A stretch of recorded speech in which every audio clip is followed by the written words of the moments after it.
All right. Good morning, everybody. You have now embarked on the hero's journey.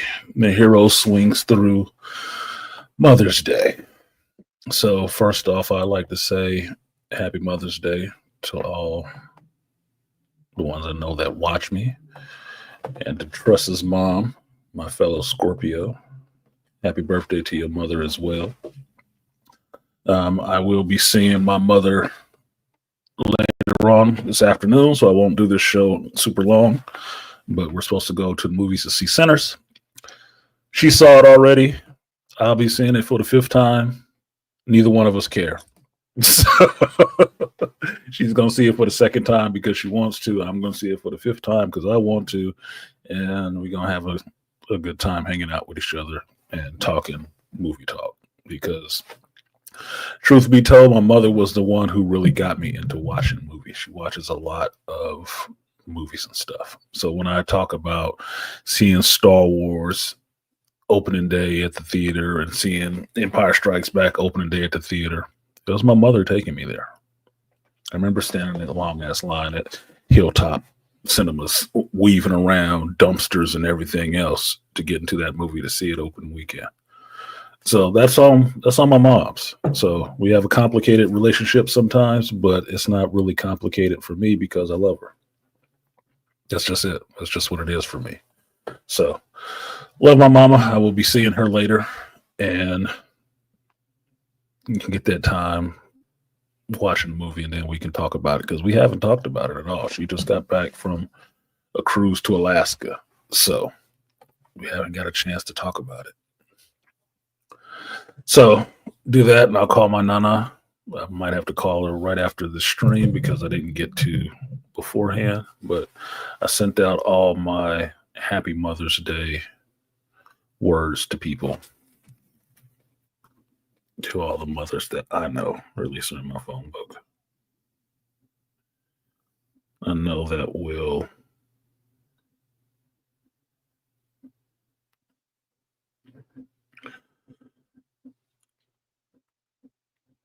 sorry, it was a return message. Enjoy your Monday. They're the best. I don't know about that. And then even got to my sister and my daughter-in-law. You can tell how much people care about a response, how close you are about a response.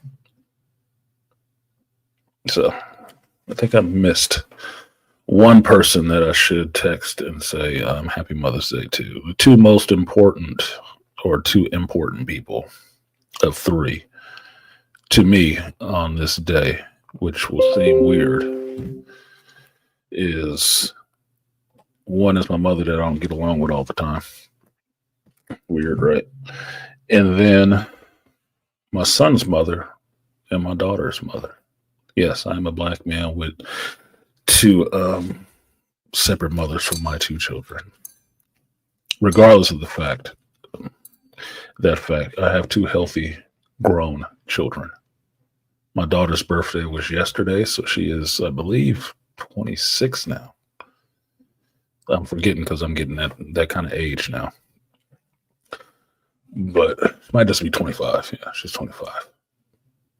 But I have two healthy, amazing children. And not because I wasn't in their damn life, but because those two women actually did something useful, not doing drugs and alcohol and stuff like that, and actually produced some healthy children. And despite whatever difficulties we may have had in raising them together, at least one of them was in the house with me all the time. They're really good kids. They're really good adults. So I'm happy for that because it could have been a lot worse.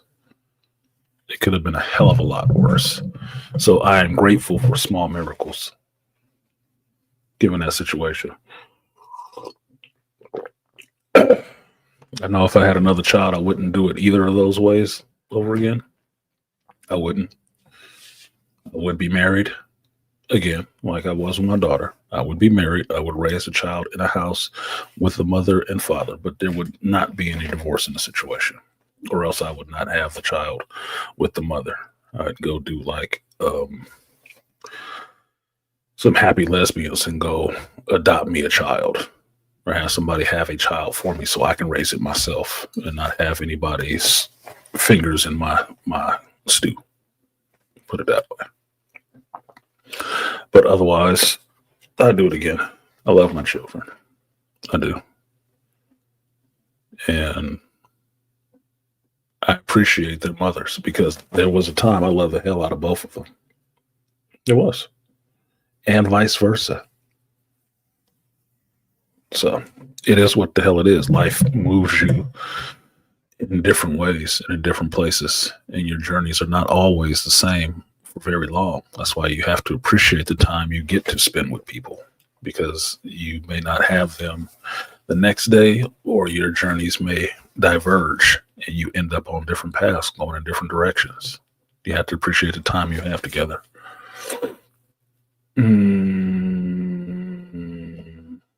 Like I have to say, I saw Thunderbolts. It was okay. And I also saw The Accountant too. It was good. I liked the brotherly relationship and the love for the people with the autism. Yeah, that's about it. They're not worth all the praise they're getting, especially Thunderbolts. It's not worth all the praise it's getting, but it's to be expected so you don't have to praise the other thing. To be expected. But we'll talk about that today. I'll try to get it in quickly, but we'll talk about that today because there's some interesting beats I heard on Thunderbolts this week, even though I didn't have my notepad to write down the thoughts. They'll come back to me eventually. So for everybody out there, all the mothers of people that I know in here, people who don't have a moms. I know AB's mom has passed. I think Artie Moore's mom has passed as well. Condolences, but appreciate the fact that she had y'all and she raised you guys.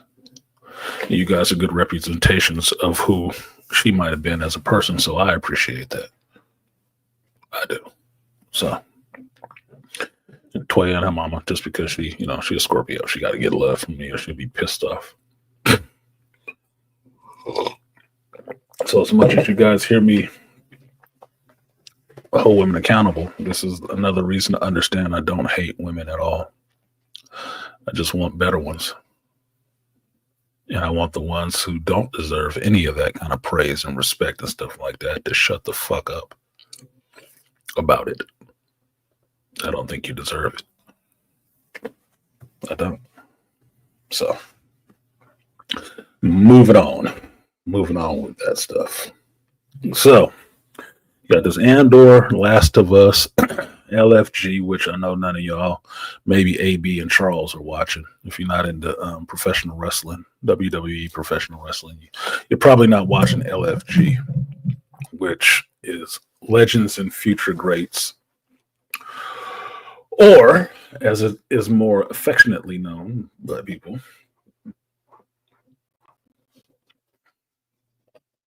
yeah, let's fucking go. Where's my banner? Would like some support today. That'd be nice. Yeah, one of my favorites got booted off the show last week. I didn't like that. Yeah, my little Filipina crush, who was too young for me, but she's 25. See, so I mean, this harkens back to last week's show.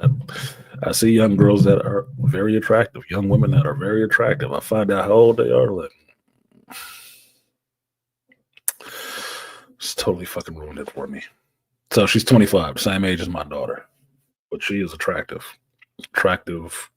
bodybuilder, fitness model, pro wrestler. She got kicked off the show, Lee Laurel. I was disappointed. I wanted to see her coming down a WWE ramp, man. That'd have been cool. Well, she got booted. Alrighty. Some of the other ones got booted. I wasn't disappointed about. Although, what's his name? Adam Lucas. He was all right, but yeah, he was too much of the damn rock. Look, It's one thing to respect somebody, it's another thing to copy them the whole time. Because, like Book was saying, I can't see you. I cannot see you. I see the rock. I can't see you. It's the same thing I'd tell you guys when we're talking about movie reviews and your opinion on movies and stuff like that. If I'm listening to you talk and watching you talk, and all I hear is somebody else's words coming out of your damn mouth, I'm not hearing you. I'm hearing whoever you copied that shit from, whoever you heard it from. And being as I might have listened to them already too, I can hear it. It sounds like a fucking echo. Never give up your voice. That is the most original thing in this world and that you have and own. It's important that you find that your own voice, your own take. Because trust and believe, I talk to people who repeat my words back to me like I never said the shit. And I had to sit there and look at them all dumbified, like, um, yeah, I want to hear you. It's good that you respect them. It's it. It is. It's good. But respect them to the utmost by giving them their respect for having their views and their ideas and their words. And respect yourself by having your own. Understanding the difference between hearing somebody's words and having your own thought process. There's a difference. There's a lot of ways you can learn it. One of the ways is going to college, where you understand, you read other people's research who may be brilliant or everything else. But when it comes down to write your paper, to give your presentation, you don't copy their words. You have to understand that material, think about it yourself, put it in your own mental blender, and then come out with how you speak, what you have to say about what you read from all these sources. Because to do otherwise is plagiarism. And nobody cares about what you have to say then because all you're doing is echo boxing. Works the same on YouTube too. Sort of. Sort of.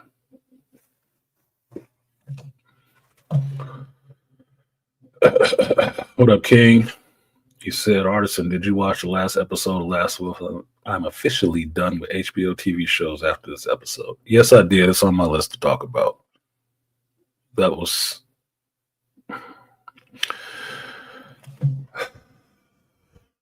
that 5-10 minutes of that show was the dumbest shit I have seen on TV. It's like, how do you destroy a show that somebody was really into after a season of really being into it?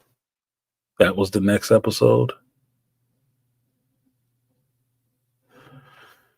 Good Lord. Some of you people ain't learned yet. I mean, the rest of the country kind of sees it, kind of gets it. You people in Hollywood just refuse. Just refuse. Now, I could say that this was all filmed when they still thought they had their heyday with that stuff. And like I said with Marvel, that this is just the rest of the crap coming out the goose before they get to, eating some good food, some whole earth food, right? But at the same time, I'm not sure. I'm not sure. So I don't go to the extremes of just saying I'm done with everything else from this company. But I could say, since I've never played the video games, Naughty Dog doesn't have to worry about me not playing a Last of Us game. But this show, I'm not that adverse to lesbians or anything like that. I'm not. That shit doesn't bother me. That was just bad. Something that was said was badly placed. That was some shit that should not have been said. Because one of my early questions, and this is the King's point, how can you be a lesbian if you're non-binary?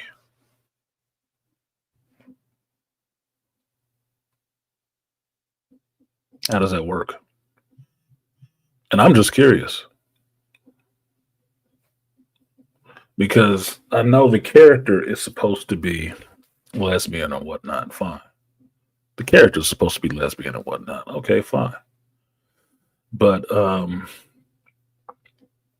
what's her name? Elisa Isabella Merced. She ain't a lesbian. And Bella Ramsey is non-binary. So how does that work? Whose jollies were getting off or gotten off by putting those two together in some kind of lesbian scene? No, they're not underage, right? They're in their 20s. Okay, so it could be a college thing. Well, who thought that was necessary? I guess since we didn't get as cringe about two middle-aged men bumping gray hairs, that this is the part we had to get to next. It makes me think the writer is really off. It needs to be doing stuff with Leslie Headland. They need to be writing a project together under KK's own studio.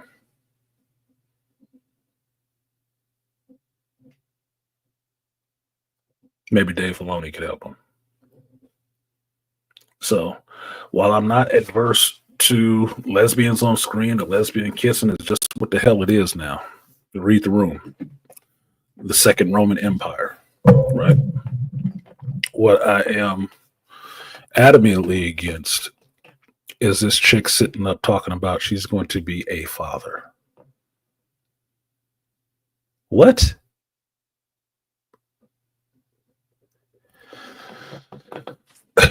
Look, I'll go through this because it's Mother's Day, but let's make this really fucking plain. This is an idea I have been battling since I became a father back in the 90s. It's 93. My complaint, my angst with this was that women, a type of woman, believes that fatherhood is a name tag. That being a father is a name tag. Meaning that they hold the name tag, they are the business, and they can stick that name tag on any man that they choose. All right? Doesn't matter if you biologically bumped ugly, shot up the club, and got her pregnant and had a child together. That doesn't matter. If she wants another dude to be father, she'll take that name tag off of you and stick it on the other dude. Now, all of a sudden, he has now been christened as father. That has always been and will forever be, to me, bullshit. It's bullshit. It is the deconstruction of what it means to be biologically tied and give up biological matter to produce something from yourself. That's what it means. Especially when you get into the understanding of the only title that can actually be transferred to anybody is the motherhood one. You know why? Because any woman you get pregnant can be a mother. And they're not one until that point. Since they're just, if you want to be mean about it, just carrying eggs around. You're always a father. You always have the potential to be a father because you give birth to live semen who have to swim their way into a willing receptacle to find those inert fucking eggs. The spark of life comes from you. You've always been a father. Always. It either dwells inside of you or is put into someone else to make them a mother. Now, since our culture, especially the black one, is so lopsided and fucked up, Fatherhood is always something that they believe they can just deem on anybody. You don't get to be a father unless somebody tells you so. Okay. The further stretch of that became when there were so many single mothers with supposedly deadbeat fathers that they wanted the credit for being the mother, not just the mother, but the father too, because they believe that with their ovaries and breast and mean talk and abusive behavior, they were the equivalent of fathers. No. So then they wanted the credit for being mother and father. And that's why you can have women jumping up full chested talking about, I'm the daddy.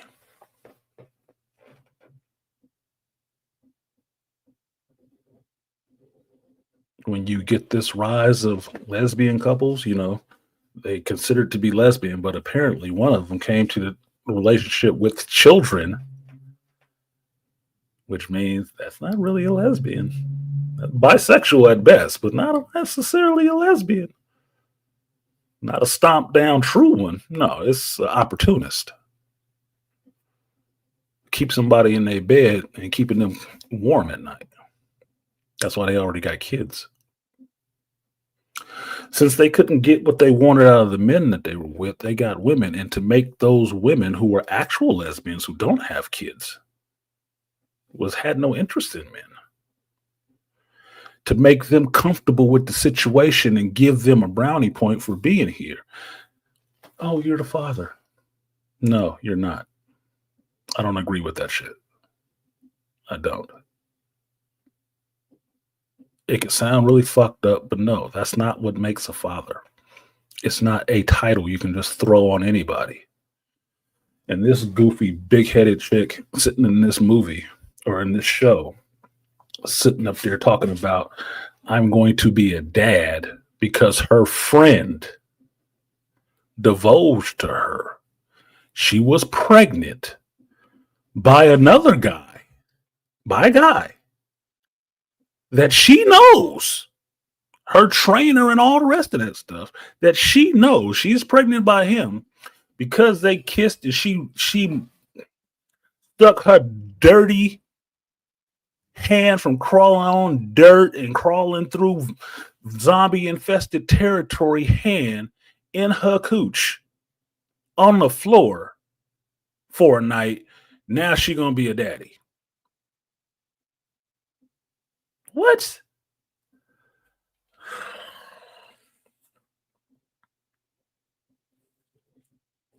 No, you're not equipped. Physically or mentally. You're not equipped. And that's not how that works. Just consider it this way. This is for me. Let's just keep it fucking plain. If you want to have two lesbians be together, that's fine. They're two lesbians. They're two women. We agree, right? Fine. If one of said lesbians is going to be pregnant, that makes her a mom, right? Because she can have a baby, right? That doesn't automatically make you a dad. No, you're a mom too. That's why Sue has two mommies. That's why.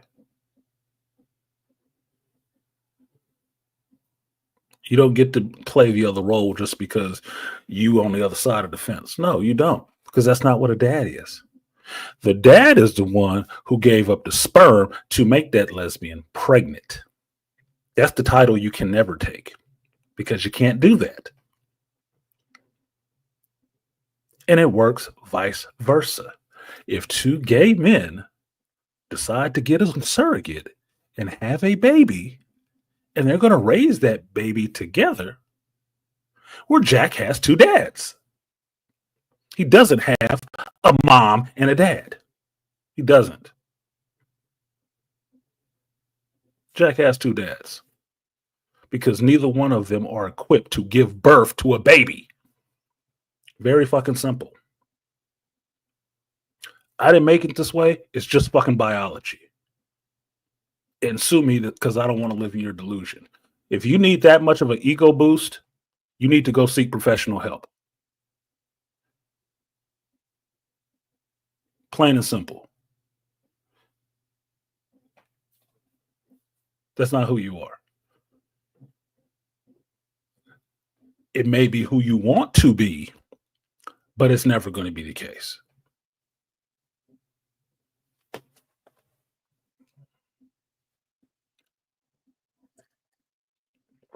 So that line in Last of Us, where you can write it off as a joke, that the character was saying it jokingly. Yes, the character was saying it jokingly. Maybe. Because, she was really into Dina. And their passions just bubbled over in a completely unnatural ass scene. Completely unnatural. Which means that is the writer slipping that shit in there.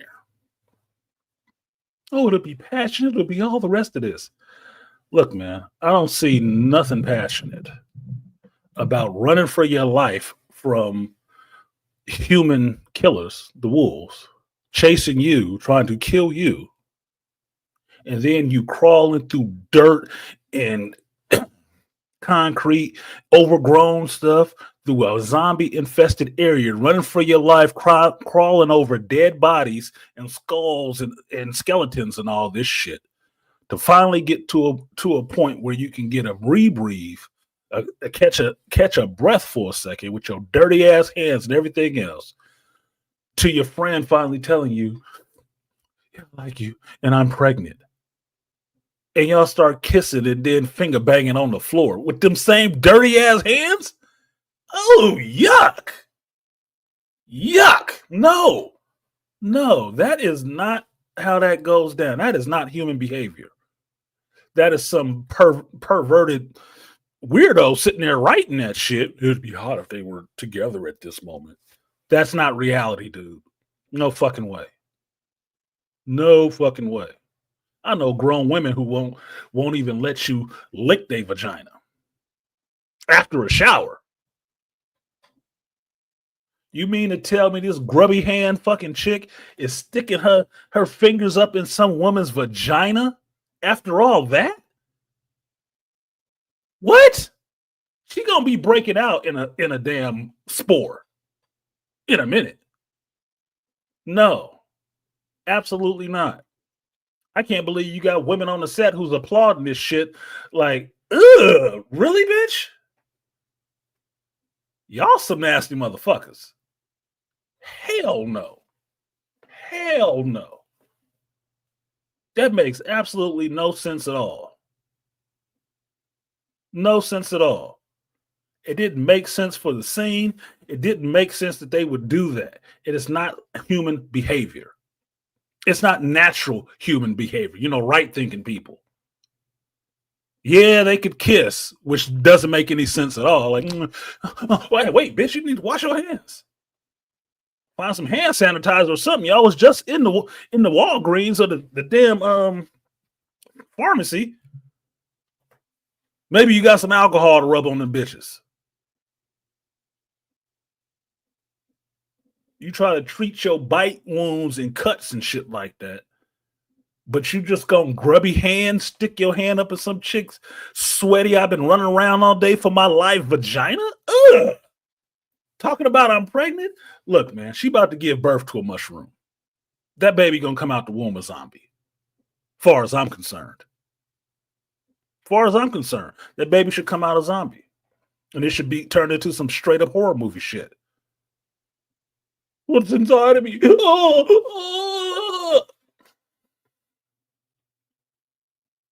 Why? Because shit, I don't know. Maybe Ellie's hands got cut climbing over all them rocks and rubble and rebar and skulls and shit. Maybe she got a cut on her finger. Maybe her nails is long with dirt in them after fucking with them dead bodies and shit. Maybe she deposited those germs inside of a wet, dark hole, which is incubating a baby. You nasty motherfuckers. That's gross. It's just gross. It was not sexy. It was not hot. It was, ooh, yuck. I don't even have a vagina and I was gross. I was disgusted by what I saw. And it wasn't because it was two lesbians sitting there. No. It's just like, her hands are nasty. Yuck. No, nigga. I'm a grown-ass man. I worked construction a lot of years of my life. I would not come home after working construction and stick my unwashed hands in my wife's vagina. Absolutely not, nigga. We in the shower. We cleaning up. We got the brush cleaning the nails out. We got the pumice stone cleaning all the calluses off that motherfucker. And then we can massage. No, not just rough from work like, yeah. You like it dirty, don't you, girl? Hell nah. Disgusting, dude. Disgusting. That comment about her being a dad was just the cherry on top of the shit sundae. Like, oh my God, really, bitch? You ain't about to be shit. But the stand-in pseudo man who we don't buy anyway. That's what you about to be. She's going to be a mama. Jake, Jack, whatever this Asian dude's name is, who somebody already spoiled, he ain't long for this world anyway. He's going to be the dad. Your ass is going to be the stand-in. You're going to be stepmommy. That's who the fuck you going to be. Not a dad, not a father, stepmommy. Don't like that shit? Too fucking bad. I didn't make the rules. I just play the game.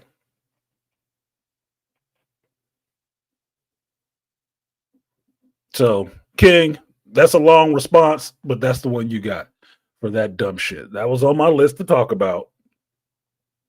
But yes, that was dumb. Gross as hell. Y'all need to be talking to that damn writer, seeing what the hell was on his mind. Because make no mistake about it, I can't say I'm done with HBO altogether, even though HBO always sneaks some weird sex shit like this in there somewhere, because that wasn't the most objectionable thing in that shit. The most objectionable scene in that shit was a great actor. Now, I'm going to forget his goddamn name because I'm thinking about it. Jeffrey Wright. I didn't forget. A great actor in Jeffrey Wright. Puerto Rican descent, black, whatever the fuck he is. Dark-skinned man. Brown-skinned man. In there torturing some scrawny-ass white boy with his dick hanging out. Longer than it should be. I didn't need to see that. But HBO always throws shit like that in there. Always. Since Game of Thrones, they always throwing somebody's white penis in there. Like, the fuck do I need to see this for? I'm a man. I don't look at my dick that much. It's there. I know it's there. It's uncomfortable sometimes when you sit down. You got to adjust. And then I'm going to the bathroom. Most of the time, this motherfucker ain't hanging out like that. But no, I got to see this man's whole ping ding sitting out there while he's being tortured by some dark-skinned dude.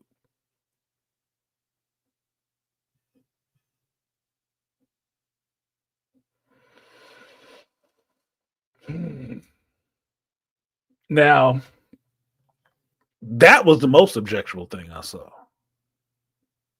The disgusting part was the finger banging, the dirty finger banging. The ridiculous part was what Ellie had to say. The part I was really pissed off was seeing the ping ding and the torturing. I was like, oh my fucking God. Now, the only reason I can say I'm not completely done with HBO over that is because they gave me the Penguin. The Penguin was awesome. Minus all of this dumb shit in it. Because people could actually write and didn't have to rely on that sex shit to try to sell their show.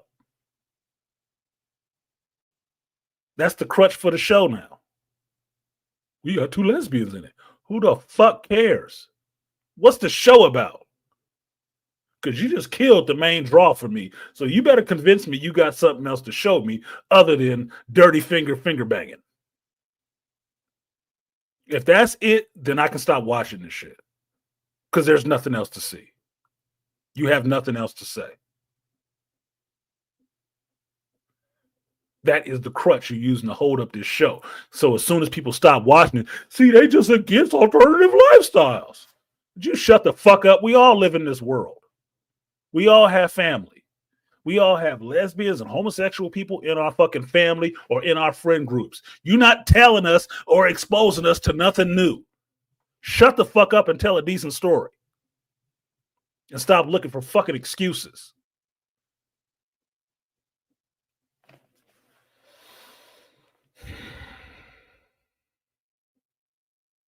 This is why I'm not a big YouTuber.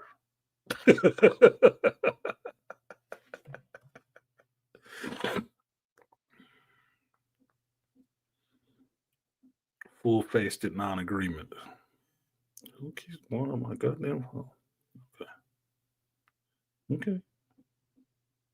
Okay. My cousin and my auntie.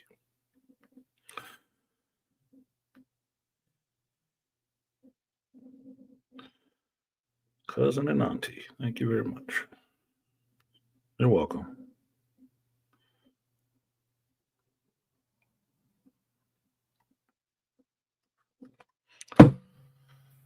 So that's where I'm at on Last of Us. That was a waste of a fucking episode to me. Some of the other stuff was interesting. I didn't need to see a torture white boy's fake penis. Didn't need to see that shit at all. Trying to put that into somebody's consciousness like he's overly endowed. Like, get the fuck out of here. Ain't no porn star. That was a dude post-apocalypse, cold, on tiled floors and walls, chained up being tortured. That is the opposite of an erection maker. That motherfucker got cashew peanuts hanging between his legs. Quit it. Quit it. Stop trying to make yourself feel better. Motherfucker.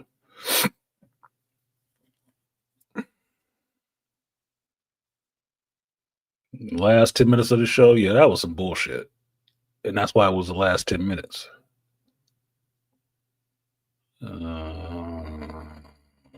What up, Beastly? Contradictions we conceive. Yeah, fucking. Malika's shocked by that. Yeah, watch it. You'll be shocked too. That will give you something really to be shocked about. Like, what the fuck? And it's not so much shock. That's why I make the point that we live in this world too, right? Maybe it's just me where I'm from. Gay, lesbian, trans, none of that shit is new. None of it is new. None of it is shocking. None of it is surprising. It's not pushing no button for me. It's not making me desensitized, and it's not doing any of that shit. It just seems really cheap pandering to me. That's all it is. It's no different than the person who went and saw the movie before you and want to run out there and ruin the movie for everybody.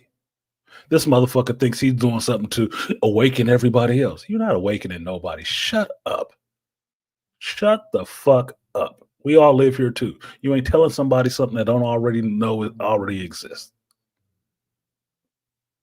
But you want a cookie for that shit. Look what I brought you. You've never seen this before, have you? Yes, we have. Sit the fuck down and eat your cookie. Stupid, dude. Stupid. I felt total disrespect for the finger banging was so rough. Men do it like that. No, women do it like that. To each other. Some rules go out the window when you're not the dude. Since you ain't as strong as she is, she had to do it rougher. You don't have to use as much force. I'm going to teach you to be gentle. But be rough. Whatever, fuck, dude.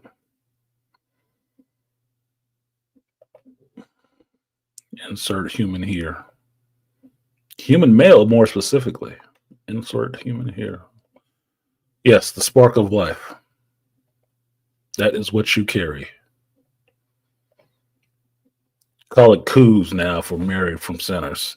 I thought about calling it coos when I was into my little spiel, but I didn't want to sully Sinners with this dumb shit in Last of Us. Because I saw a female, Southern Caucasian female reviewer finally review Sinners, and she didn't like that shit. And she was just appalled by the language that they used. I'm like, get the fuck out of here. What are you, super religious? My only complaint that she had that she didn't believe that the racism. She said she guessed that there was racism in 1932. I'm like, bitches, you living in this world. And then the other thing she said that was stupid was the language, and there was one other thing she said that I thought I just had it on the tip of my tongue before I said the other part that I thought was dumb as hell. The language was not necessary. You guessed there was racism at that point. I forgot it. Fuck. Jump track on that. Anyway, she didn't like the movie. And that's all well and good. You from the South and you don't understand that there was still racism in 1932? Then you're really fucking young or really delusional. Take your pick. Still cute, but take your pick. You can be a cute dumbass too.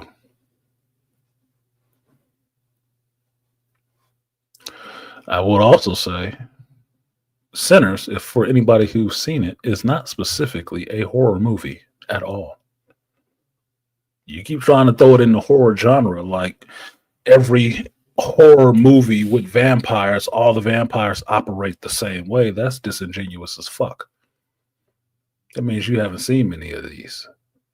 And given your first watches that you keep getting into, you haven't seen many of these. Because you're probably from a really religious family when you were growing up and you didn't get to watch this shit. So let me educate your ass. There's a lot of different types of vampires. And every time somebody makes a vampire movie, they tweak the vampires a little bit. Because if you watch Blade movies, a lot of those vampires are really able to be killed by shots to the fucking head, usually with some silver nitrate at the front of the bullets.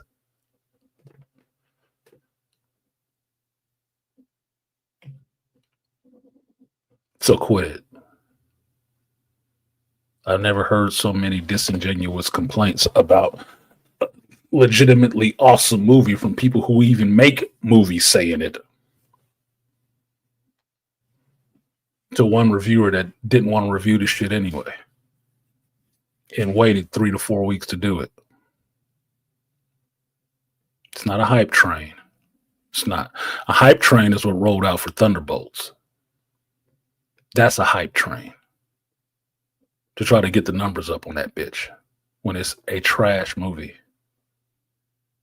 But since it's sitting on the top of the heap of trash, it doesn't seem as bad. Bullshit.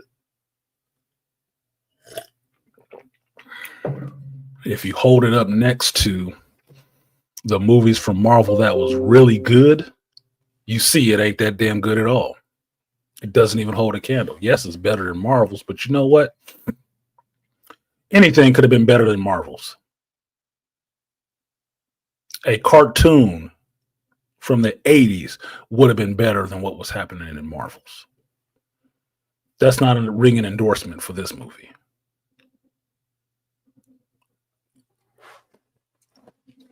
Thunderbolts doesn't touch Endgame, Infinity War, Winter Soldier, Civil War, Iron Man 1. It doesn't touch any of those. None of them. But you know what is right in line with Thor Ragnarok? Guardians 2. Perfectly stunning pieces of shit.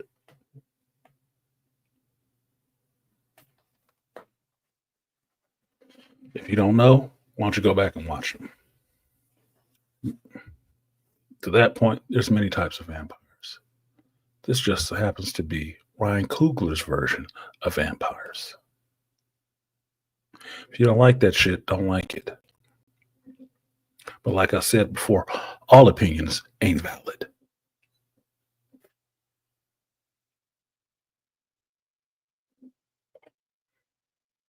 Yeah, because America Chavez does have two moms. She does. They wrote that into the character. in the comics.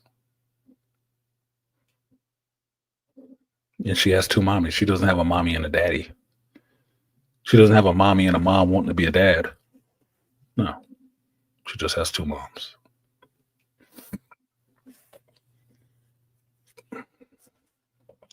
Yeah, too Triv. It was Last of Us season 2. And you've been in the hospital with your newborn. Did you become a mommy too, Triv? Get it? Did you become a mommy? Yeah, weirdo bitches don't count. No. Congratulations on your newborn and happy Mother's Day to your lady, unless it's a dude. Which I know it's not.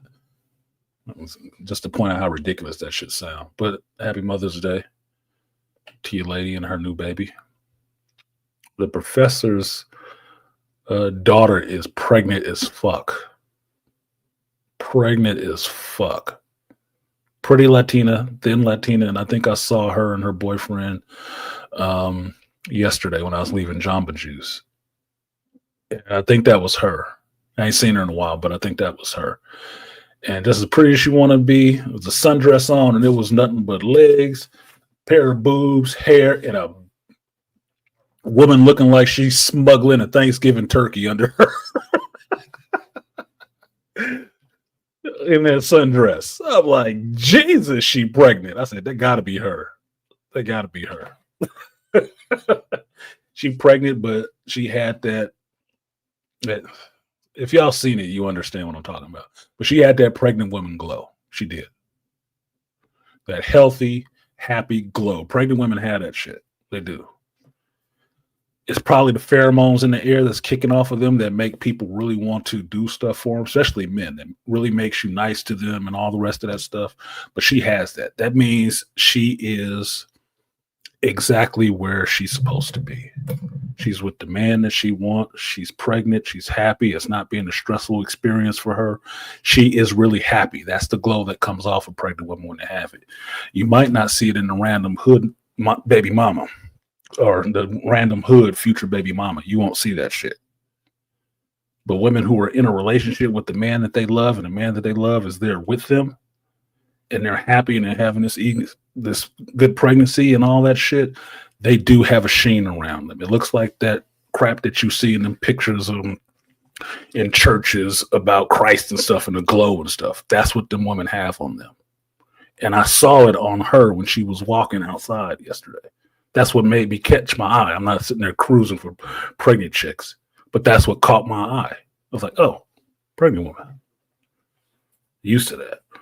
That was when my ex-wife was pregnant. That was when she was the most beautiful. And you could see it coming off of her. That was when she was the most beautiful. Like, holy shit. Yeah, damn, baby. You want to have another one right now? Keep fucking around. Keep fucking around here looking like that. You're gonna double up. It's gonna be hot bunking in there. Gonna have to get some bunk beds in that vagina. Get them Irish twins. But point being, Professor's daughter is having a baby soon too. So I'm happy for her. Mr. Matt said I was cooking. Yes, and everything shower. Look, Donnie Mac. Porn stars shower before they lay down with each other. And they know what they're showing up for. This grubby hand bitch I felt bad for Isabella. I was like, ugh, she too cute for you to be, yuck. It was a very slow night. How do you go home and describe what you did today at work? Yuck. Yeah, she had to simulate sticking her dirty hands in my pants. In my vajayjay. Yuck. I would have talked to my agent on that scene. They would have had to cut away or something. She at least lose some latex gloves, something. Some people just ain't sanitary. Baser natures, they're not sanitary. Who taught them English folks sanitation? He taught him sanitation. Gay of Thrones. That's a funny name for it, Malika. I never heard it called that. It wasn't gay. It was just debaucherous as fuck. Brothers sleeping with sisters and shit like that, killing kids and stuff. They didn't give a fuck. And yes, sometimes you would see some European dude schlong hanging out. Like, why did I need to see that? Whatever.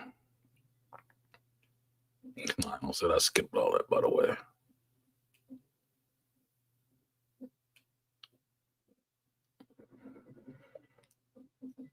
They don't forget they don't wash their legs because shampoo says rinse them. What the fuck? I'm not saying that. I don't know what the hell that was about. I'm too far back. Marvel's a schlock filmmaking. Yeah, schlock means suck. Yes. There were some interesting parts in Marvel's to me. The overall movie wasn't good. It was just It was interesting because you got some depth in Captain Marvel. You did. You got to see Brie trying to act a little bit. Not thinking she could just phone this shit in and act like a tough girl all the time. Okay. But I told you, the character that came out looking the best in that was Ms. Marvel. She came out looking the best. Amon Vellani. Kind of stole the show. The other two was kind of flat. For all the girl bossing. It was predominantly a chick movie. Still sucked. You know why? Because chicks didn't go see it. Not in numbers. Representative of their group. No. So, King got me on The Last of Us early when I was talking about LFG, but I'll just roll into Thunderbolts just so I can get out these points on it. I was listening to these people reviewing Thunderbolts and trying to glaze that turd for the masses to get them to go out and watch this shit, and predicting a greater increase on its box office numbers over this weekend, which I thought was bullshit. But if they say it's awesome, people will run out and go watch it because of that. And I thought about this, something that was happening in the movie, which I didn't agree with. And I realized that a lot of what has happened with that movie, with the Thunderbolts movie, is responses to the fan base, which we said we didn't like, right? Now, follow me for a minute here. One of the things that we disliked about She-Hulk is how she tried to break the fourth wall with talking about stuff with the fans, right? So much so that in the final episode, she had to jump out of the Disney Plus thing and go deal with the writers and answering the fans.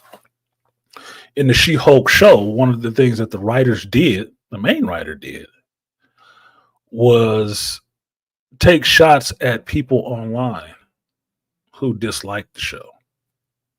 That we knew what they were going to say a year ago before they said it, so we just put all this stuff in there. So you made the little bros in the She-Hulk show the real villains. You made the fans the real villains.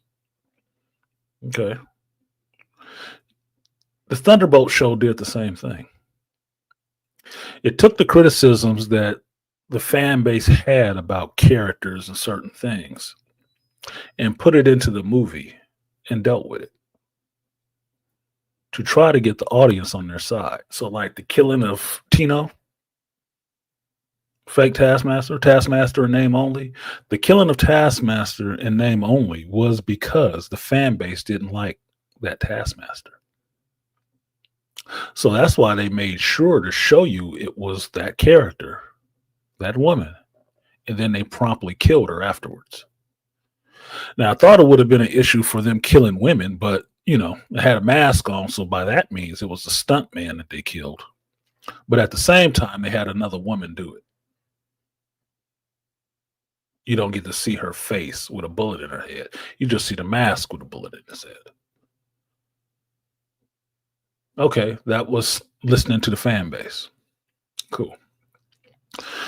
Most of the shit that they give John Walker in that shit, like I kept trying to understand why they didn't call him U.S. agent the whole show. The whole movie, they never called him U.S. agent, which is what his title is now, right? That's who he's playing. That's who he's dressed up as. He's the U.S. agent. They just kept calling him by his name, John Walker, John Walker, John Walker. But one of the cracks that they made on him was about his helmet and what his helmet was. And he went to, try to explain it in a very, blue pill, I need to explain myself to your ass way. Oh, no, it's a helmet. Yeah, I can cover the grenade and stuff like that with. And then I remembered something that when the Falcon and the Winter Soldier show came out,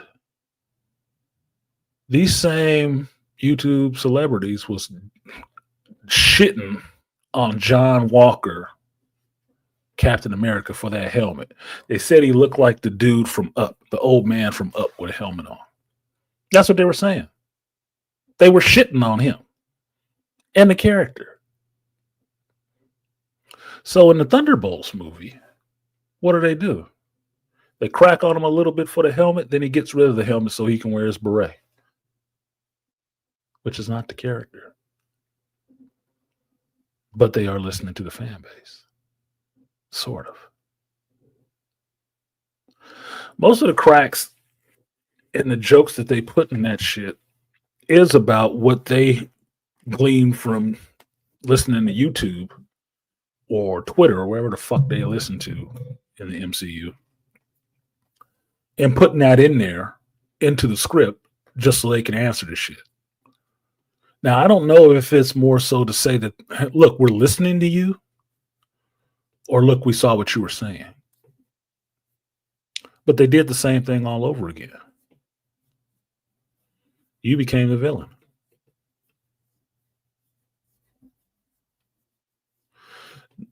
And what solidified it, it was a behind the scenes video, and they were talking about that they listened to the fan base. We were trying to give them what they want. I didn't say I want the Taskmaster killed. I just said that wasn't the goddamn Taskmaster. And maybe Tony Masters needs to come back.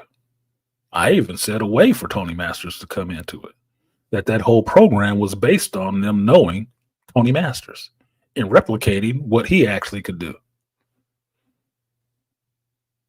I've been fine with that. You have to kill the other one. Just take her ass out of there.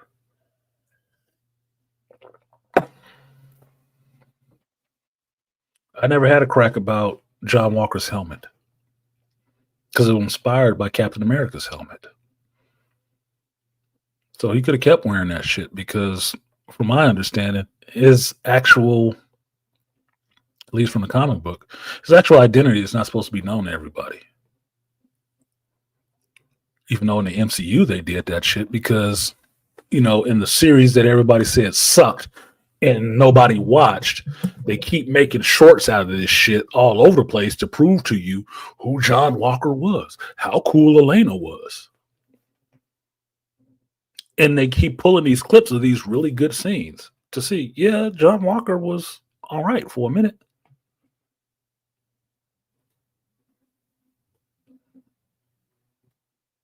But it was all in homage to Steve.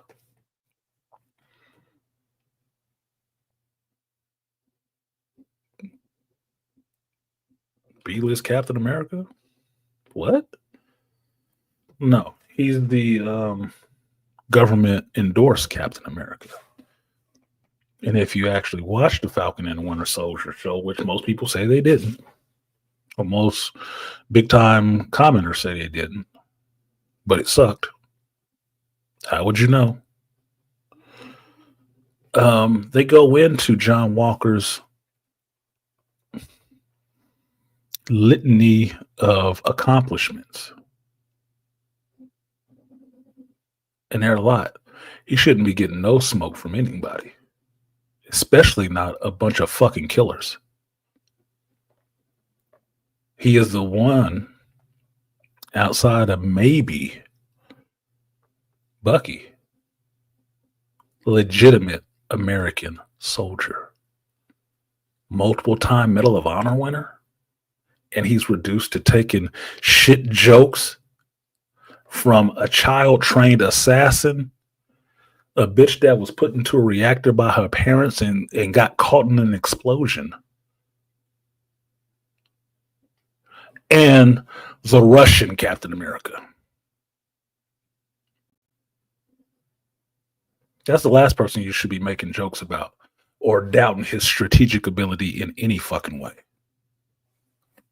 He was a legit soldier before he got the serum.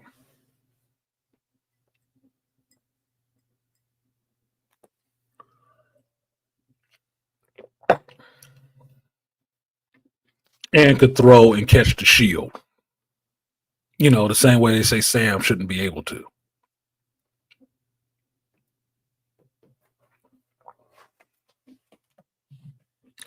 Find it very interesting. Find it very interesting. And in truth, the Thunderbolts movie still did suck. It was not that good.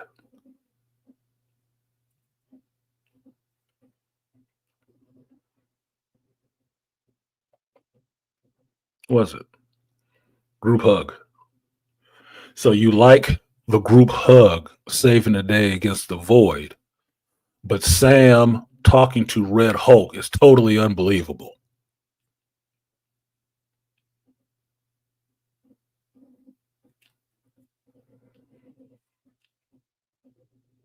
Okay. Make it make sense.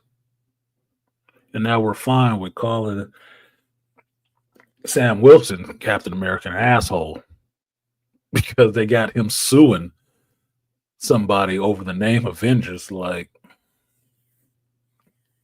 Marvel does not believe in this character. They just fucking up this character. Anthony, talk to your boy. Talk to your boy, because they doing you dirty in the MCU. You and that character is getting done grimy in the MCU, dude. Grimy as fuck. They trying to ruin that character every step of the way. And at base, you at least one of the second string Avengers. But you're on the original Avengers team. They're trying to move your ass up out of there. They got El Falcone already. So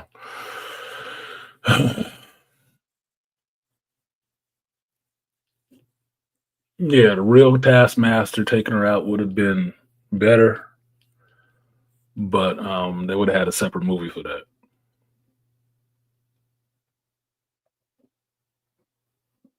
Two penis jokes, by the way. Yeah, he was just a knockoff Captain America. No, a knockoff Captain America in a sense is Red Guardian. It's the Russian version, right? Which shouldn't be stupid. Because at a time, since I'm old enough to remember the Cold War, at a time, Russia was a viable threat. And it wasn't because it was all stupid. That's the problem. If all the Russians are dumb, why isn't Yelena dumb? She's Russian too. Just like the Scarlet Witch. They're not dumb. So why is the Russian super soldier, who still got the juice to this day, dumb? He wouldn't have been competent enough to send out on no espionage mission into the U.S. in the 80s to fit in and work and be a spy within the country. He wouldn't have been smart enough to do that shit.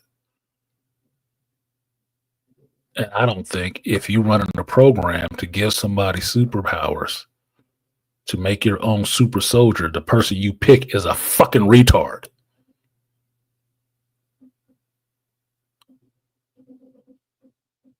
That would denote the people doing this shit who smart enough to make this serum, but not smart enough to pick somebody viable to use it on, are dumb too.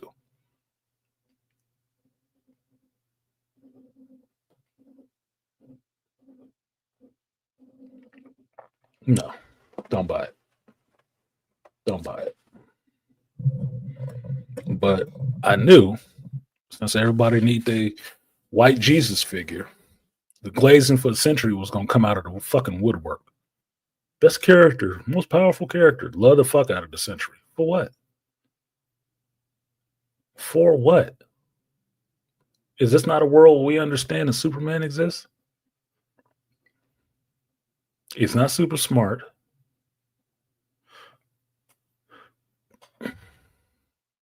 He has a MacGuffin amount of powers and can't control it really unless he turns into his own supervillain who is more OP than the regular century. And you beat that motherfucker with a group hug in his mind? Well, that was the poster. That was the movie poster. That's how you beat him. Don't hit him. Use your words. A drug addict. Did a lot to talk about mental health. No, the fuck you didn't. You did a lot to talk about depression, not mental health. Because doing a lot to talk about mental health would have been saying that, Bob is schizophrenic. How do we get him help? Not a bunch of people who kill or do dirty jobs for a living being depressed that they don't have anything more in life. It's what you fucking chose to do. You're getting paid to do that job. And you've chosen not to walk away from doing it. I don't feel sorry for you.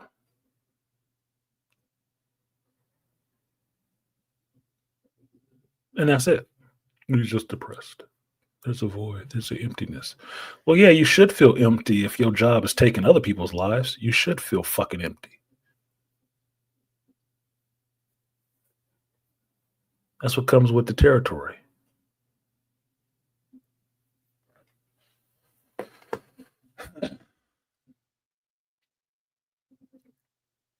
But everybody who wants to do something good, stood up to do something good, is mocked and made fun of by the women on the crew.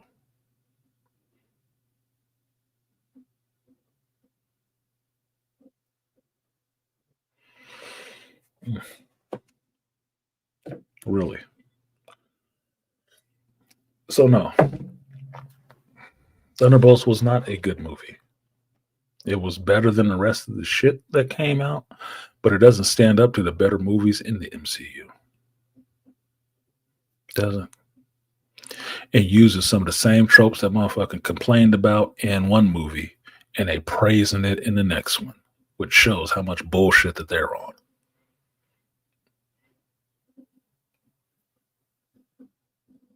Because the pale superheroes are more super, apparently.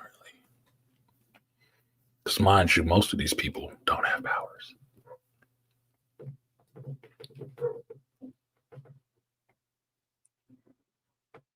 They just got guns.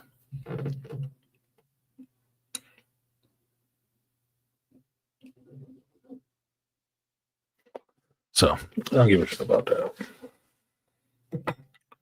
Now, on to something I do give a shit about that's actually cool, which I couldn't find a lot of people reviewing this week because they were watching something else apparently. What's your special powers? Sexual ambiguity, Mary Sueism, weak plot, and group hugs. Yeah, pretty much. You saw it too.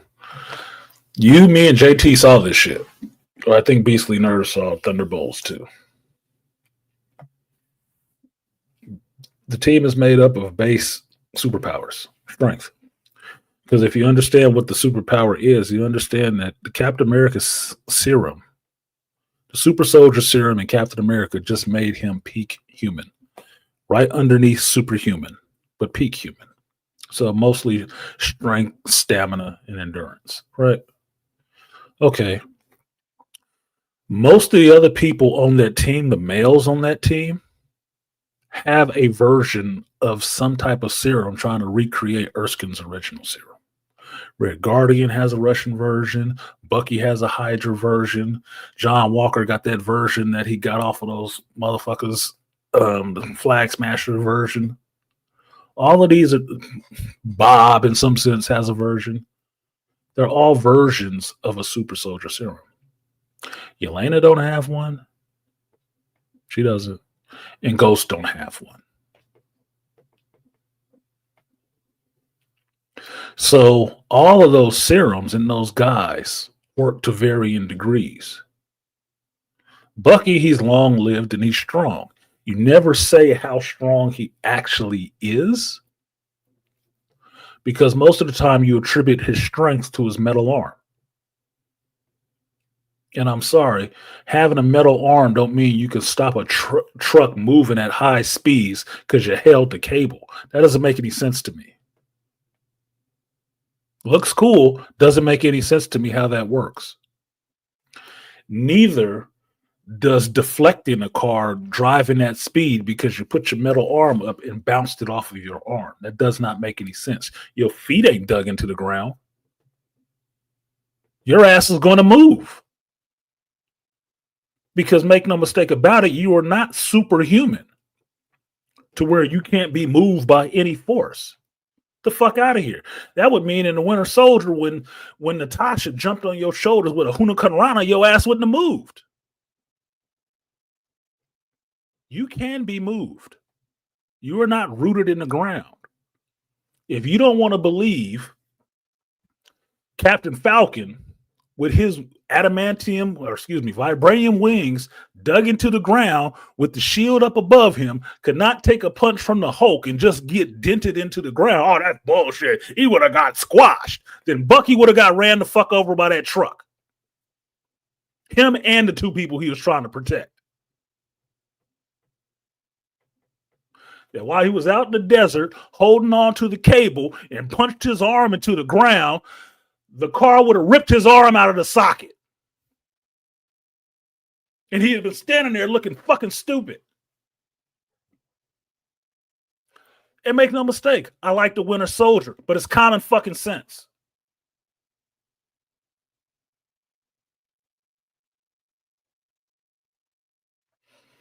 Red Guardian is played as a goof, but he's supposed to be strong like Captain America. That's why apparently he can drive from DC to Utah without sleeping. Stamina, endurance, strength. This motherfucker broke a foot of concrete falling from distance, probably terminal velocity, let it fall on his back and broke on his back. I'm like, get the fuck out of here. He would have been crushed. Why? He ain't got no super dense bones or anything like that. He and that little girl would have been crushed. Because feats of strength are not the same as durability.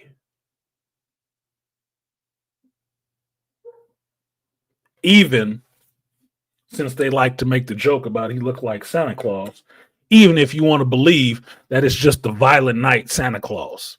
Because, yeah, Derby Harvard played that character too. 3 roles, red suits, beards hanging out.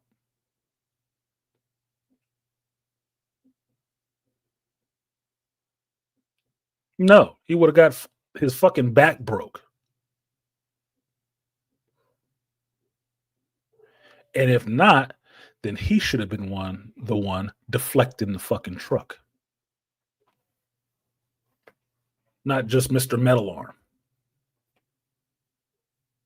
Because Bucky will live a long time, apparently. But that's because they was freezing him in ice over time.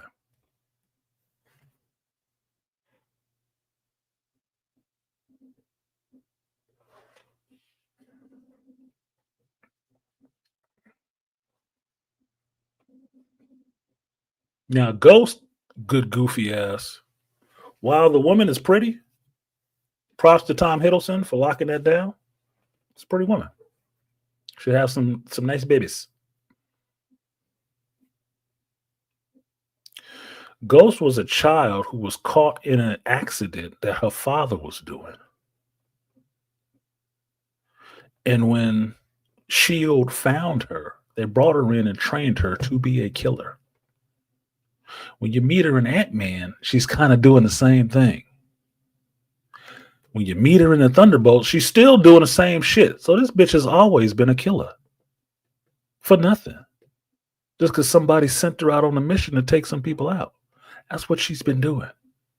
She ain't got no truck to talk about, to make no jokes about anybody, John Walker or nobody, about who the fuck they are and what they do and how they do it.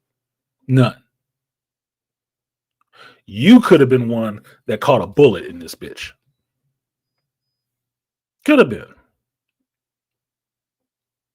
Because your character is almost pointless. Unless you want some information gathering espionage shit.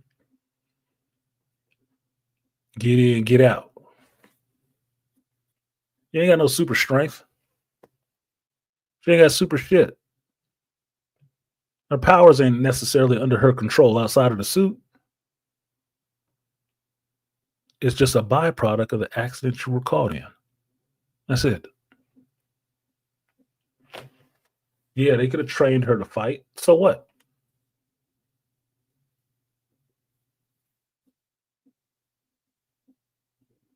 Come on.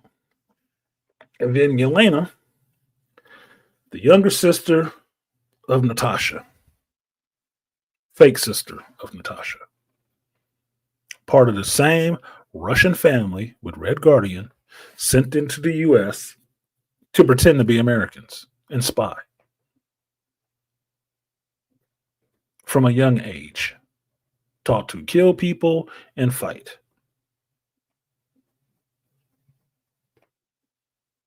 Nowhere in there did they say they gave them a serum. Not in the MCU. In the comic, Black Widow might have a little bit of some kind of thing they mixed up. But she ain't been considered a super soldier. So you just really good at fighting, being snarky, and shooting guns.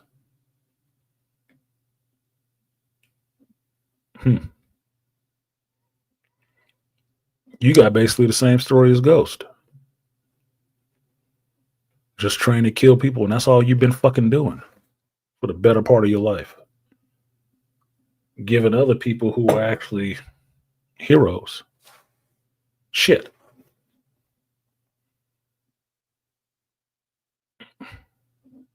No.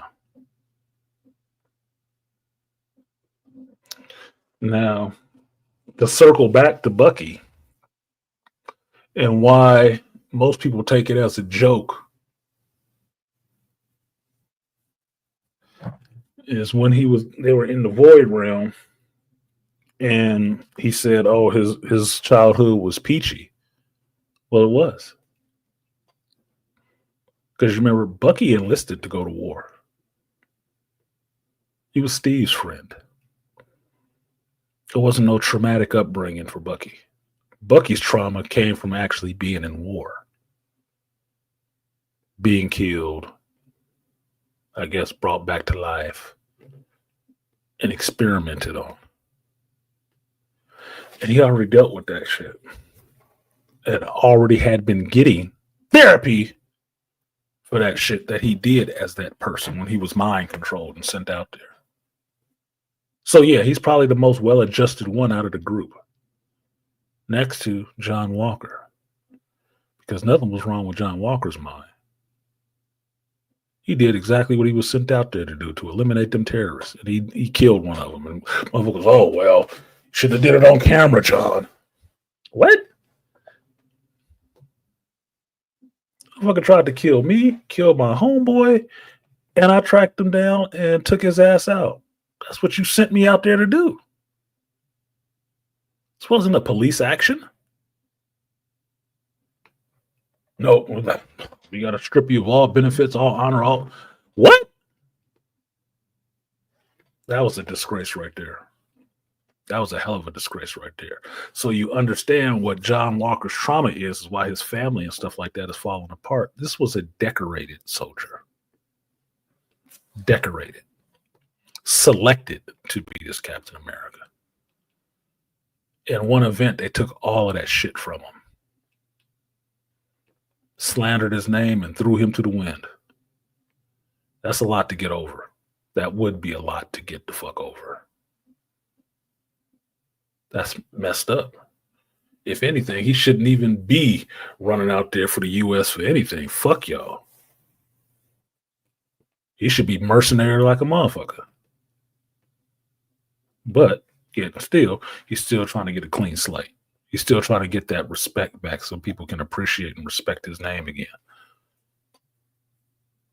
So it's not about being a dime store Captain America.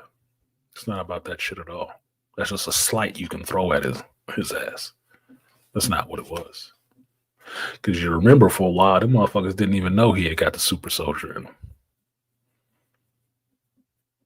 They didn't even know because they didn't send him out there with that shit. He got it from the fucking terrorists. So the American government didn't even know.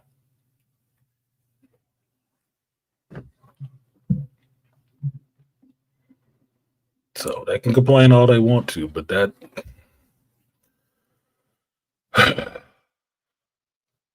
that wasn't a great movie. It wasn't. Super Soldier Serum should also enhance their cognitive abilities, something that failed to portray the MCU post-Endgame. Not really. You are what you were when you stepped into that shit with the Super Soldier Serum.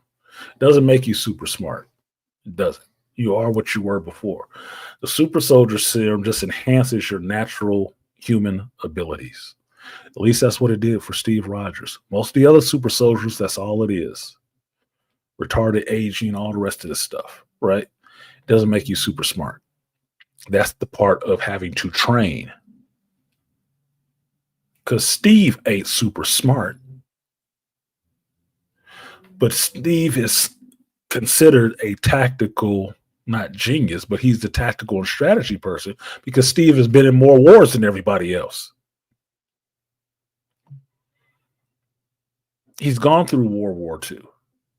He's been there. He's done it. So they listen to Steve strategically and tactically. But if you ask Steve who had more, it'd probably be Logan because he's been through more of them. Experience is your teacher. Steve wasn't super smart. If not, he'd be standing there in the meetings with Iron Man, figuring out the plan. He's not. That's not his thing.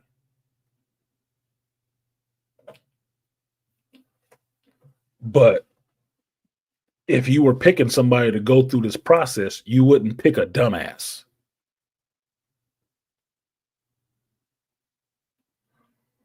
That's why it seems so objectionable that, it was a knockoff of another version of the Super Soldier Serum that this meth head got. We're rewarding meth heads. We're rewarding meth heads. And surprised when something fucking demonic comes out of them. Are you fucking kidding me?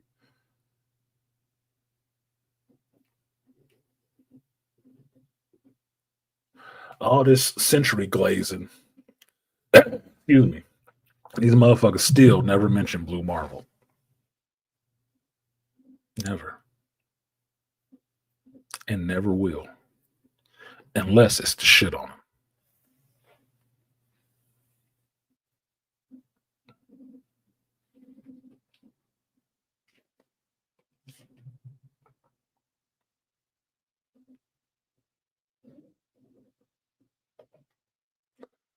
I mean, in the comics, it said the serum actually enhances the user mental processing. No, it doesn't. Name the comic. That's never been what it did. Because the serum, at least for Captain America's serum, is about, think of it as like an overdose of vitamins. Think of it that way. It's all based on your muscles and strength and shit like that. Things that your body would need to survive. Because you don't need super smart soldiers. You do need super durable, super strong soldiers. That's why it's the super soldier serum, not a brain boost.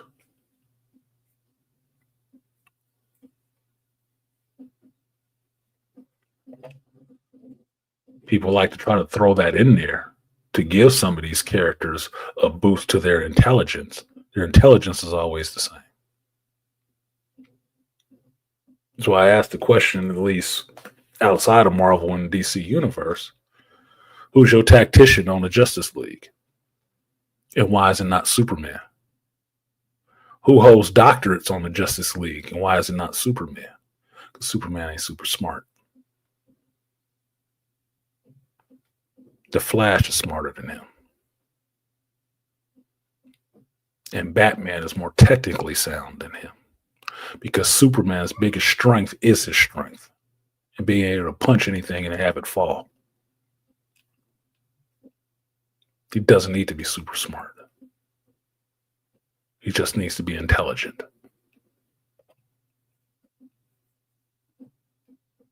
To the FSL work conference in Minneapolis. Oh shit. You too? I got a work conference in Pennsylvania a week after. So have a safe trip. Stop by Paisley Park if you get the chance. Again, my like you heard it right, Pennsylvania on the 19th. I'll be out in your neck of the woods. But I don't know exactly where you are, but we can talk about that offline. Because if I can, man, we gonna meet up and have a beer. Definitely. But I'll only be there for a couple of days for a work conference. So it'll be cool. Be cool. Meet brother me Bane.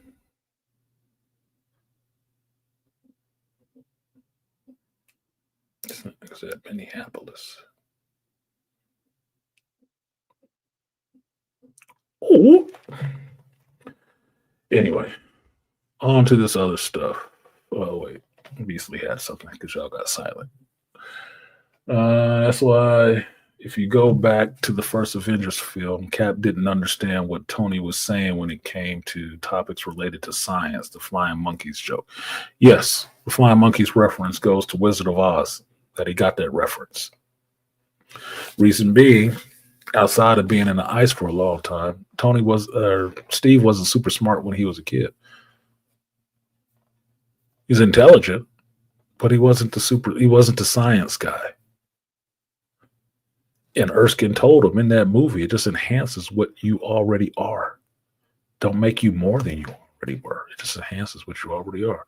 And what they basically gave him, it was a super dose of fucking vitamins and shit.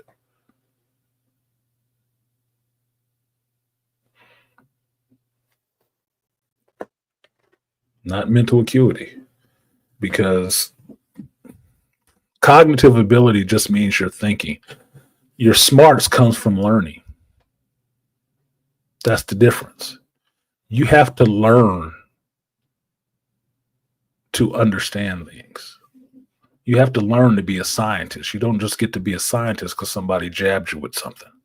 You have to learn. You have to study, which is the same reason why I don't give Valeria Richards any respect for popping out of Sue's vagina and all of a sudden she's smarter than her father and Dr. Doom. No, she's not. They have too much experience. They've learned too much. If you remember the fact that Hal was reading Doom even friends, they were in college together. You know what that means? They had to fucking go to school and learn some shit. She ain't learned a goddamn thing. And then at the same time, you cannot even be smart enough to understand that shit. So no, cognitive abilities just means thinking. That's all it means. You can think clearer. You don't have ADHD now. Your mind is open. Because understanding strategy is a cognitive ability. Understanding what the situation is. It doesn't mean you're smarter than everybody else. It just means understanding the situation. Tactic is understanding how to put these pieces together and how it would work together. That's tactics. You can learn that playing chess. But it doesn't make him a scientist. It doesn't make him able to do quantum physics. It doesn't. It's not the same thing.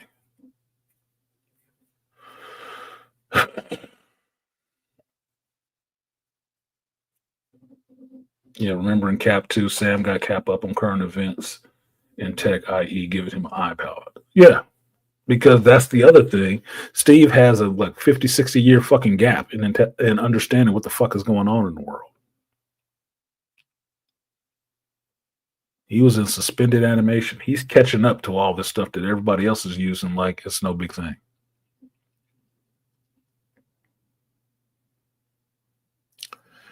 You see that thing? It seems to work on some form of electricity. Well, if he had cognitive smarts from the super soldier system, he would have been able to figure that shit out right then, right? No, because that's not how it works. It doesn't make you smarter.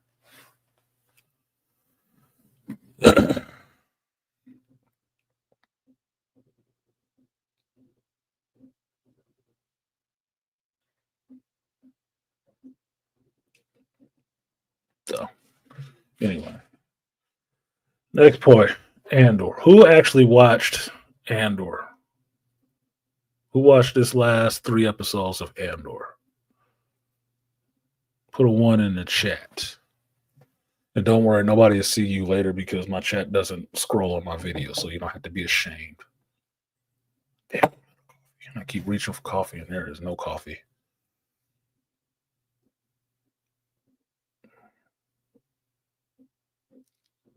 I really do want to see this Steven Seagal.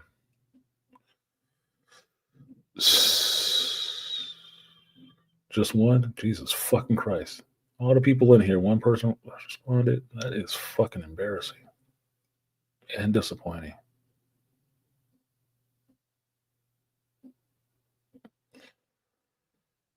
Participatory democracy. Was that certain people win elections when y'all upset about it?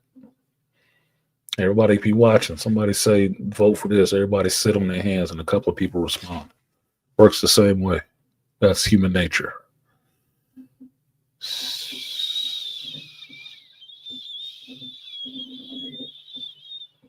Look at these motherfuckers. Can't believe these motherfuckers have talked about Thunderbolts every day of the week, but they couldn't mention Sinners once in 3 weeks.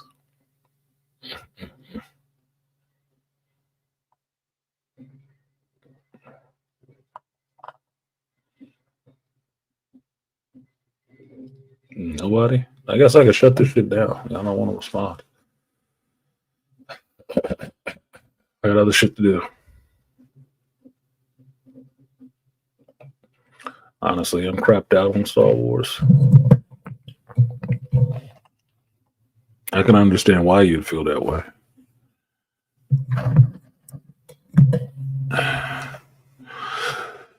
And I don't say this as an insult to you, Beast, but millennials are usually out on Star Wars unless it's revolving around Clone Wars.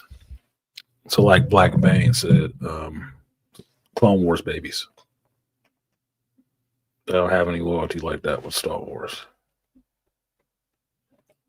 It hasn't gone on long enough to be that damn ingrained in them that it's something that they're walking away from. Like emancipating yourself from your parents or something like that.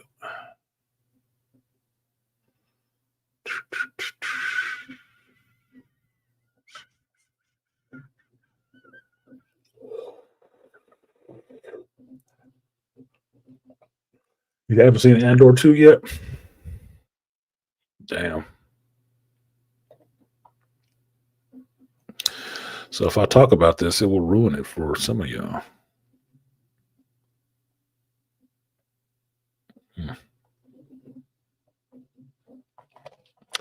Let's say this then.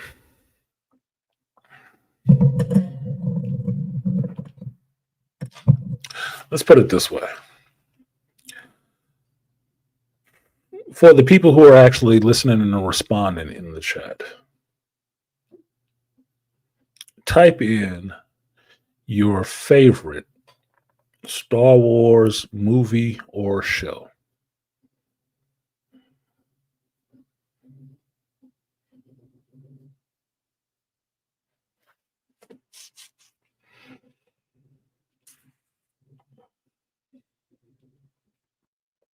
Yeah, Techie, we on the same boat, so you and me cool. We already there. I'm not worried about a slow burn if the shit burns to a flame. I'm good. I'm good. I don't have I don't have a short attention span. So I'm sitting through this Last of Us bullshit. I can deal with a slow burn if it gets to a fire.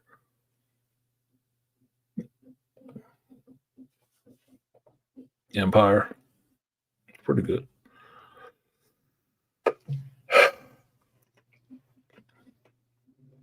Two people. Yeah, I know the number that's up there. A lot of ninja watchers. These probably the same people that don't support. And one of them disappeared because I said something. Yeah, I got to get like angry man, just talk shit to you motherfuckers about that kind of behavior. Don't support, don't respond, don't share. You just here looking to pilfer.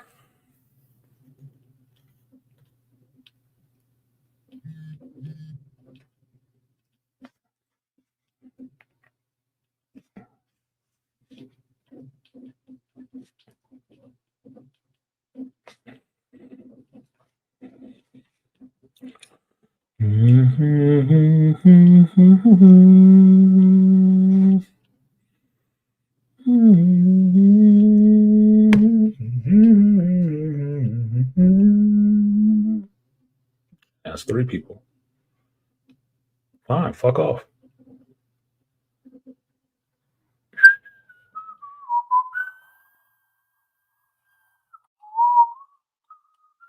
It's funny how you don't even have to directly call people out. You just say certain things and you can watch your numbers dip because they feel self-conscious enough to walk the fuck off. Fuck him. Because somebody asked you to do something. Assholes. Shout out to Aquateki. Appreciate you, Aquateki, for supporting the stream. No message. I don't have the Aqua up here. But I will give you, since we're talking Star Wars, the power of 20. The power of 1. The power of 2. The power of many. The power of 1. The power of 2. The power of many.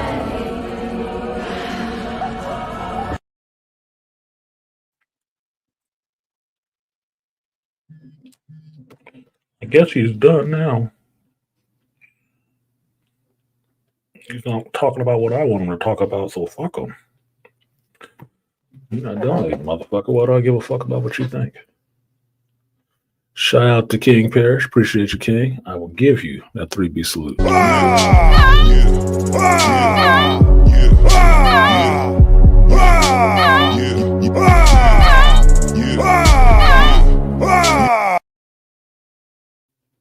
It's not supporting or participating. I think I'm going to be upset that your ass jumped out the bushes and decided to fade back.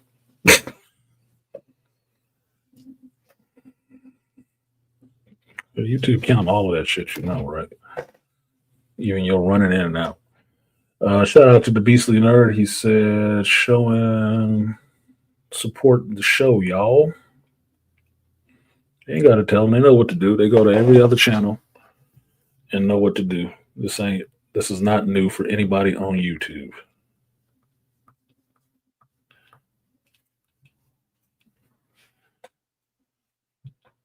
I could be upset about it, or I can just understand human nature. And I am an amateur psychologist because I don't have a degree.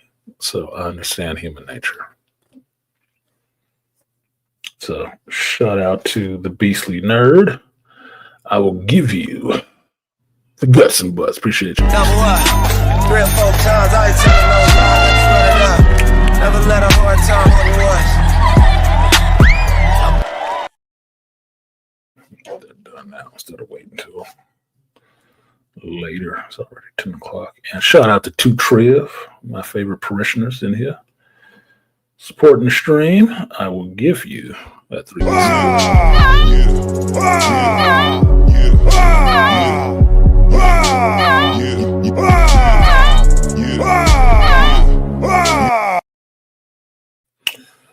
And on the YouTube side, shout out to Rainfire Design. Says, just popped in. We have storms coming at work tonight. I gotta get extra sleep. I will catch the replay.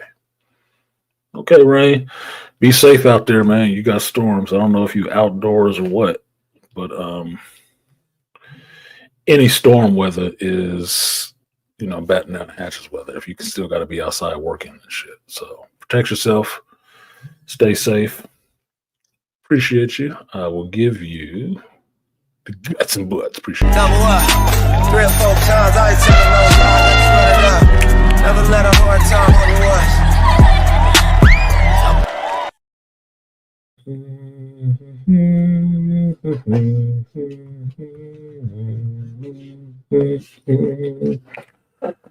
Shout out to JT. Shout out to JT. Have a safe flight. He said, bury that guitar. For somebody who knows Sinners is an awesome movie. Better than the fucking Thunderbolts and shouldn't even be mentioned in the same breath. Appreciate you, JT. I will give you the power of 3. Power of 1. The power of 2. The power of many. The power of 1. The power of 2. The power of many. Let's see. See if this is on here. If it is, you'll laugh, JT, when you get the response. There it goes. There you go, JT. You should laugh when you see that. Shout out to Joe Herb, my Scorpio brother. He said, for getting me to go see Sinners. You should have been going to see that. You're lucky. Appreciate you, Herb. I will give you the double that. Money for the crowd, double lag. Fat, double lag. 100 on the sack, double that. Block like a ghost town, still double bag. Yeah, you a good religious boy. You should have went to see Sinners. You should have. I'm thinking you would have related to Preacher Boy in that shit, Herb, because I never saw what you thought about it. Never heard what you thought about it, man. That should have been good. Thank y'all for supporting the stream. I do appreciate it. The stream does appreciate it. For the 3 people who left because I waited for you to put a response in the chat. And your mama. Because she raised a trifling ass motherfucker like you. All right, so what do we got? A lot of votes for Empire. Aquateki just rounded it out. Empire, Revenge of the Sith, Rogue One. Yep, all solid. Attack of the Clones. It's the first appearance of Mace Windu, the lightsaber battle. Empire. New Hope and Clone Wars. Eek. I didn't watch Clone Wars, and I'm really not that damn interested in Clone Wars, to be honest. I'm just not. Yeah, you forgot about Empire? Slap yourself. Flog yourself appropriately. Return of the Jedi? Yeah. All good ones. So to all of those you guys are picking, I've seen a common theme with Empire, and I'm thinking it's because psychologically thinking about your answer is, I'm thinking you pick Empire because lightsaber fights, it ends on a dark note, and you get surprising turn. A surprising turn, like, holy shit, that's his father. Right? Shocking shit happening. Okay. To those, I would put Andor episode 8 in that category. I would. And that's just an episode of television. Why would I say that? Why would I put such high praise on that? Because it's just as shocking. It's just as shocking, just as heart-wrenching, just as traumatic as any of the ones you listed. It does not end on a happy note. It doesn't. This is a Star Wars at this point. This is Star Wars for adults, and I would dare say intellectuals. Because this block of time, this 2BBY block, boy, this is some of the best shit I've seen in Star Wars in recent memory.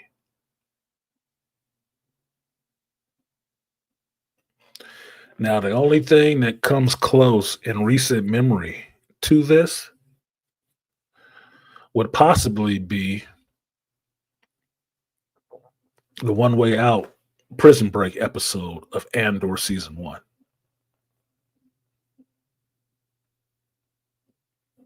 And I would just have to say, in my bid to my suggestion, the video, the Geek Speak that I put out, like save my franchise or fix my franchise for Star Wars, I told you in there that they should give Tony Gilroy control of Lucasfilms if they wanted to fix it. This is one of the episodes that proves that point. This is how good of Star Wars content, this is how good Star Wars content could be in the hands of somebody like him. And his brother writing. Make no mistake about it. His brother wrote this shit. This was awesome. This was awesome to watch. It was tense. It was well directed. I was like, holy shit. I had almost the same feeling watching these 3 episodes as I had after leaving the theater watching Sinners for the first time. I need other people to go watch this shit quickly. I need other people to go watch this. I have to know what other people thought about this shit because this was awesome to me. I didn't get that for Thunderbolts. I barely want to talk about that shit. I like The Accountant too. You didn't see me rushing to tell you all about it, did you? No. This though, this block in Andor, okay. In terms of story development, character journeys, the hero's journey, there's a lot of payoffs in this. A lot of payoffs in this. And it was done in 3 episodes. Now, sure enough, the groundwork had been laid since the first season, but seeing those characters get along to this point,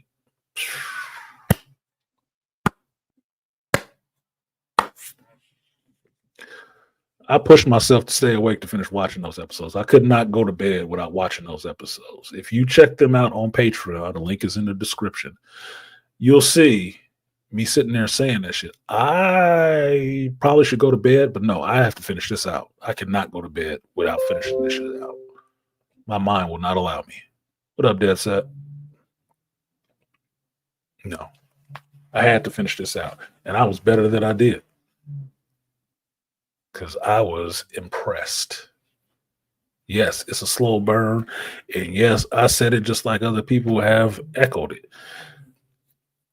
This could have been the second block in the series. They could have cut off that first 3 episodes of this shit. What the fuck? I don't know why They open with those 3 episodes. Whose fingerprints are on those 3 episodes? And it seems like that was some, to me, it seems like it was some Dave Filoni influence bullshit. Some Spectrum Kid theater. We need another heist. We need a ship battle. Use our CG special effects, because the more I sit there and think about that shit, the more it seems like how they tried to do in Skeleton Crew. Some shit Filoni would pull. Lame. Lame as fuck. At the front of some stuff, 2 blocks that were awesome. 2 blocks of storytelling that was really awesome that doesn't seem to match up to that first block of storytelling. Like, I don't get this. Like, these last 6 episodes have been fire. What the fuck was this shit in the beginning? That's not even a slow burn. It was a turnoff. I was like, this is not the show. This is not the show. And I'm still feeling that. It's like, my mind cannot make me think the same people worked on both of these. I can't say that the person who worked on these 6 episodes is the same person that worked on them first 3. It doesn't tonally even fit.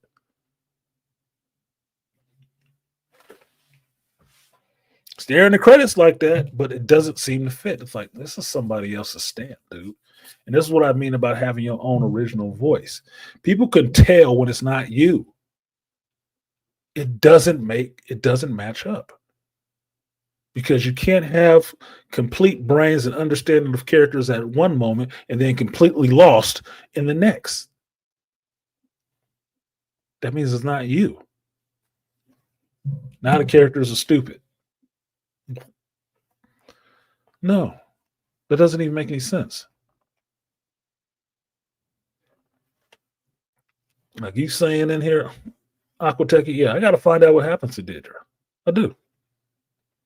Because regardless of knowing that Rogue One is coming, at the end of this season, it goes right into Rogue One. Regardless of knowing that apparently most of these people are supposed to be dead by the time that happens, maybe they're not. Maybe they're just somewhere else. That's the beauty of it. This is how you work in canon without destroying canon. This is why I like Star Wars, in the sense that I understand that Star Wars is not just lightsabers and force powers. That it's a whole galaxy of people and characters in a war spanning a whole galaxy where a lot of people are involved in it. And a lot of things are happening at the same time and overlapping or whatever. And Jedi's is only one part of it. But the normal people, you know, the rebels, other than Luke, are out there in the mud, in the jungles, doing the fucking grunt work of fighting and dying for this shit, to fight this empire. These are those people.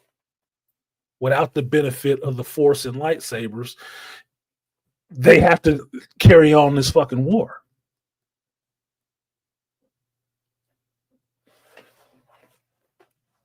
This is the part that I was into with this show. And I can say, look, you know, I give this woman shit all the goddamn time. All the time, because she deserves it. But Andor, as a show, is one of the things KK actually got right. Apparently. Because the same person that gave you Rogue One is the same person giving you this Andor show. And everybody loves Rogue One. But they don't always say they love Andor until they watch the shit. And then they get it. Oh, the bricks. They got bricks and screw heads. Yeah, they do. This is fucking fucked up. But despite the cosmetic shit, is it a speeder you can see yourself riding in? Yes, nigga.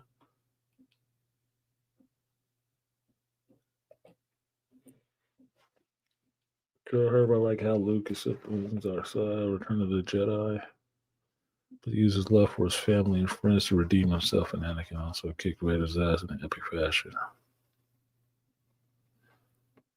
You don't need to remake it better. Yeah, the broken clock. Hey, it happens. They say even the sun shines on the dog's ass sometimes. It does. Just what it is. And she can't take full credit for this show at all. She can't. She cannot. Yeah, Lucasfilm's greenlit it and it's under her. But she can't take no credit for the ideas in this show. She can't. The most I think she can take credit for is the character of Andor. That's the most I think she can take credit for. But if I had to put my finger on something, you know that silly ass assault in the first 3 episodes? Oh, that was probably her. That was probably her input. There's some shit that don't make sense in Star Wars. That shit that looks like Rebel Moon, where they just out there tending the wheat and shit. Because you know that's her stock and trade. Her stock and trade is stealing from other people's properties and throwing it all into one fucking cannoli and saying, look what I produce. And it's like, this is bullshit. Doesn't even seem original.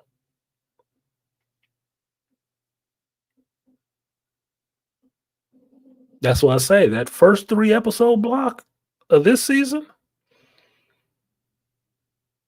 I can't tell you, I can't believe that the same person did these last 6. I can't say that. It doesn't seem like it. It does not seem like it at all. The motherfucker lost his brain and all of a sudden came back to sanity. No, that's not how that shit happens. The Empire is precise and brilliant and the best and brightest running it. I love it. Yeah. That's why I said, if I fix the franchise, put Tony Gilroy in charge of Lucasfilms. Because at least I know going forward it would be taken seriously. And not just in the fanboy sense, not just in the Clone Wars baby sense that it has to be all of this shit. No. It has to be taken seriously like an adult is actually writing this shit. And not trying to play down with kids. Because the older Dave Filoni get, the more he keep looking like a pedophile to me.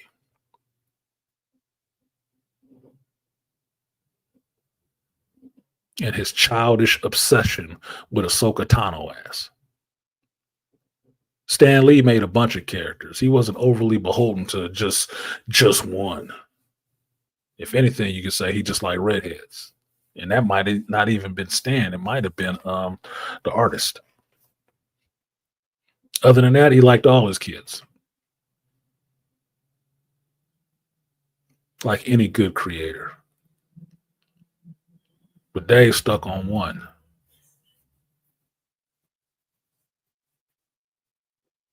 Idealized woman or him.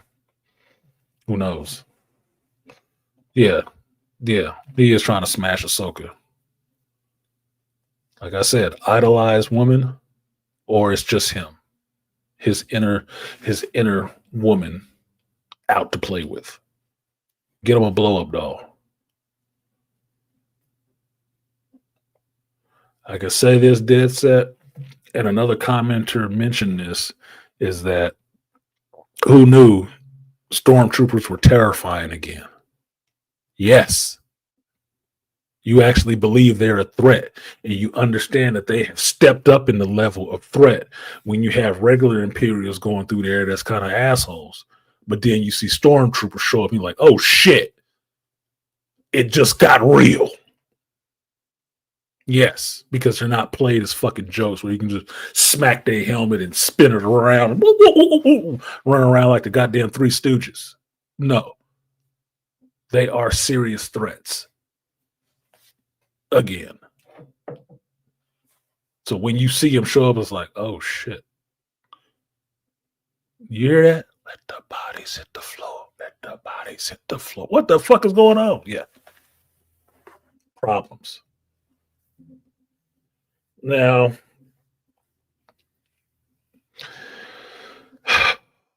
because you guys, most of you, have not watched the last 3 episodes of Andor, you are at a disadvantage because, one, like we worry about with black folks, and Kevin would agree, shout out to Kevin Samuels, RIP, black folks did not show up prepared for shit. which is disappointing because now you hinder the speaker with what they want to talk about because you are not caught up.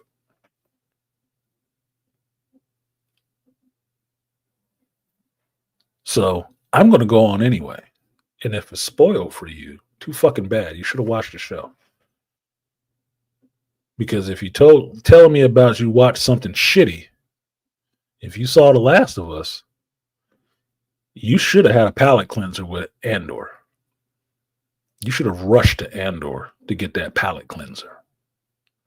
Not even for the last 3 episodes, not the ones that came out this week, but the 3 before that were already good. Very good. You should have been ready for this next set. Because for me, I need palate cleansers. Like eating sushi, I need some ginger to take the taste of that last thing out of my mouth before I go to the other one. If you like a more gross description, think about a prostitute with 5 cars lined up on a payday Friday. She got the Listerine or the scope in her mouth. On to the next. You need to be doing that. Mentally, you need to do that. You need that transition from watching something shit to watching something good. You have to. Because watching something shitty, you do not need to let that sit on your mind very long. You need to wash that off and move on to some good stuff. You have to. If you know a certain show is really good, watch that after you watch this shitty stuff. That clears it out. The tension that Gorman had my heart pounding. It's still fresh. It's still like, wow. Yeah, it did. I was tense, Set. I was tense. I'm sitting there watching like, damn, dude, I'm feeling this. This is about to blow. This is going to blow. That's not a good sign. No, it wasn't no, oh, all we need is love to stop all this from happening. We gonna group hug. Oh, fuck no. Oh, no, sir. There will be no group hugging. There will be no group hugging. You are not going to beat this with a group hug. Fuck you if you thought that was true. Aquatechy, look, watching the Gorman media spin had many parallels to real life. Yes, without sitting there clubbing you over the head with it, was it? You didn't get Orange Man bad out of that shit, did you? No, because it's not a child's view of politics. Understanding what propaganda is and who can use it and report whatever the hell they want to. As soon as they had the media dudes show up talking about shaping public opinion, and they had been doing that over the course of years to make people believe that the Gormans are terrible. And then you see who eating it up. Old white women sitting in a building somewhere. Yes, the Gormans are terrible, Cyril. Mom, that's not true. Why are you listening to that shit? I had these same conversations with my mother about watching the news. Listen to that shit. All they doing is pumping fear in your head. No, but so and so said, never mind. Never mind. It already worked. It already worked. Never mind. So, Andor quickly, because I'm already 2 hours in. It's almost 11. I'm going to drive out of here at 12 at the least. This block, the 2BBY block, is 2 years before the Battle of Yavin. If you've watched Star Wars, you understand what the Battle of Yavin is. And what you see in this block is that Andor and Bix are on Yavin. They're on Yavin 4. They've set up shop on Yavin 4. They have their own house. They're living together and everything. This is awesome. It's awesome for me to see this because I didn't realize how much I enjoyed Yavin until Andor was there with them dumbass fucking rebels. And he left and we saw that it was Yavin 4. It's like, oh shit. It made me feel good, right? Seeing it now and seeing him here and how they're building up this rebel alliance. Not even called the Rebel Alliance yet, but building up these groups of rebels, it made me feel good. It made me feel connected to what's going on because I know where it's going. Not that the ending is spoiled for me. Just I like seeing things develop and how it comes together, even if I know where it gets to. That's why, to me, prequels or early version of stories done well doesn't take away from where you know it's getting to. You get more involved in what's happening now than, oh, I know where it ends, so I don't need to watch that shit. No, it was interesting. It was cool. Seeing Willem coming back after he had been, puffing vapor with Saul Guerrero for a while. I don't know how long he was with Saul, but he came back a little different. Like, motherfucker's been on that shit, boy. Cool. Understanding that their next mission is to go take out Deidre Miro, who has finally showed up on Gorman. Oh, I might want to see how this goes now. Now, also understanding that Andor ain't really been messing with Luthen too much. He's been trying to, put some distance between him and Luthen because what Luthen wanted to do with Gorman was really, in some ways, shocking to Andor, which it shouldn't have been. Shouldn't have been. It's not outright said that he would sacrifice everybody, but Luthen is looking at the bigger picture, the much bigger picture of destroying the Empire totally. Not just the pieces that are involved in making this come together, but the overall picture of what it looks like that everybody needs to come together to defeat this. Yeah, fantasies about Bix. And well, Bix is a fictional character, but Adrienne Arjonis, yes, she can visit my fantasies anytime. We have a room made up for her in the back.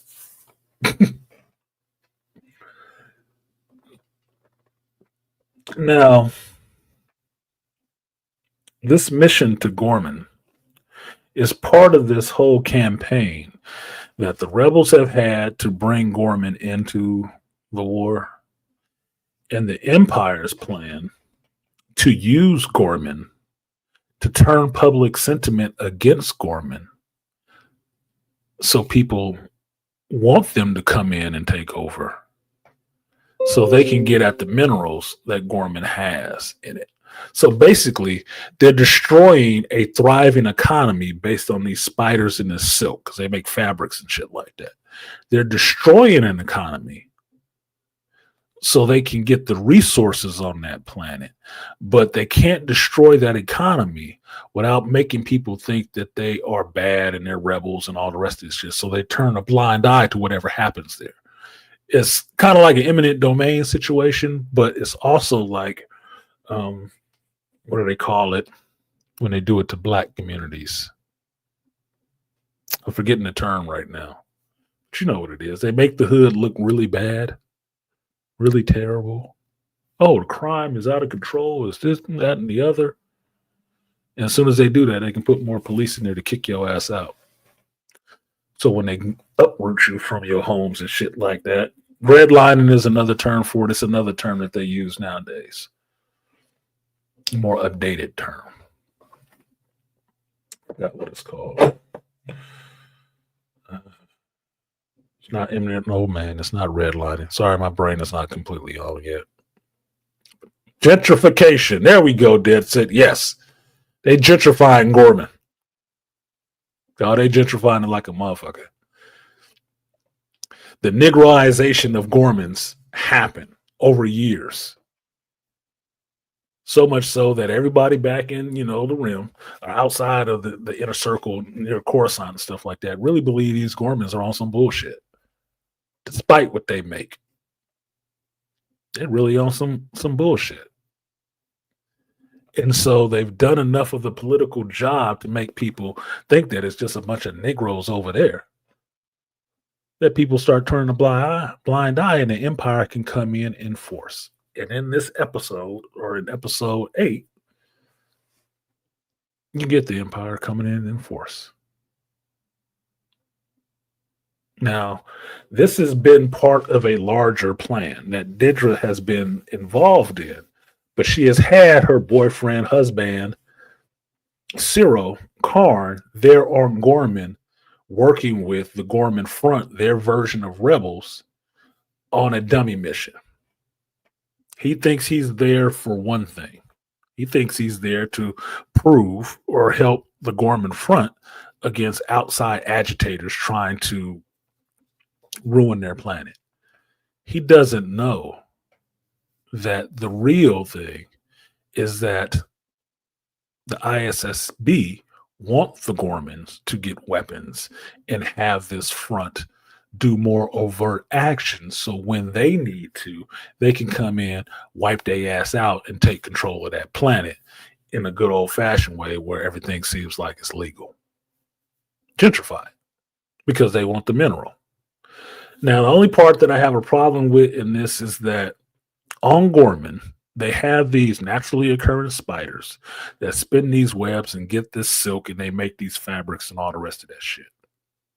And from that, they had nobody on this goddamn planet who was a geologist and understood what the fuck they were sitting on. Nobody understood the makeup of their planet. They know all of this about these spiders and this silk, but they don't know shit about their own planet, what their planet is made up of, none of that. They have no geologists, which makes no sense in the world to me. Doesn't make any sense to me. I accept it, but it makes no sense to me. They should know what they're sitting on.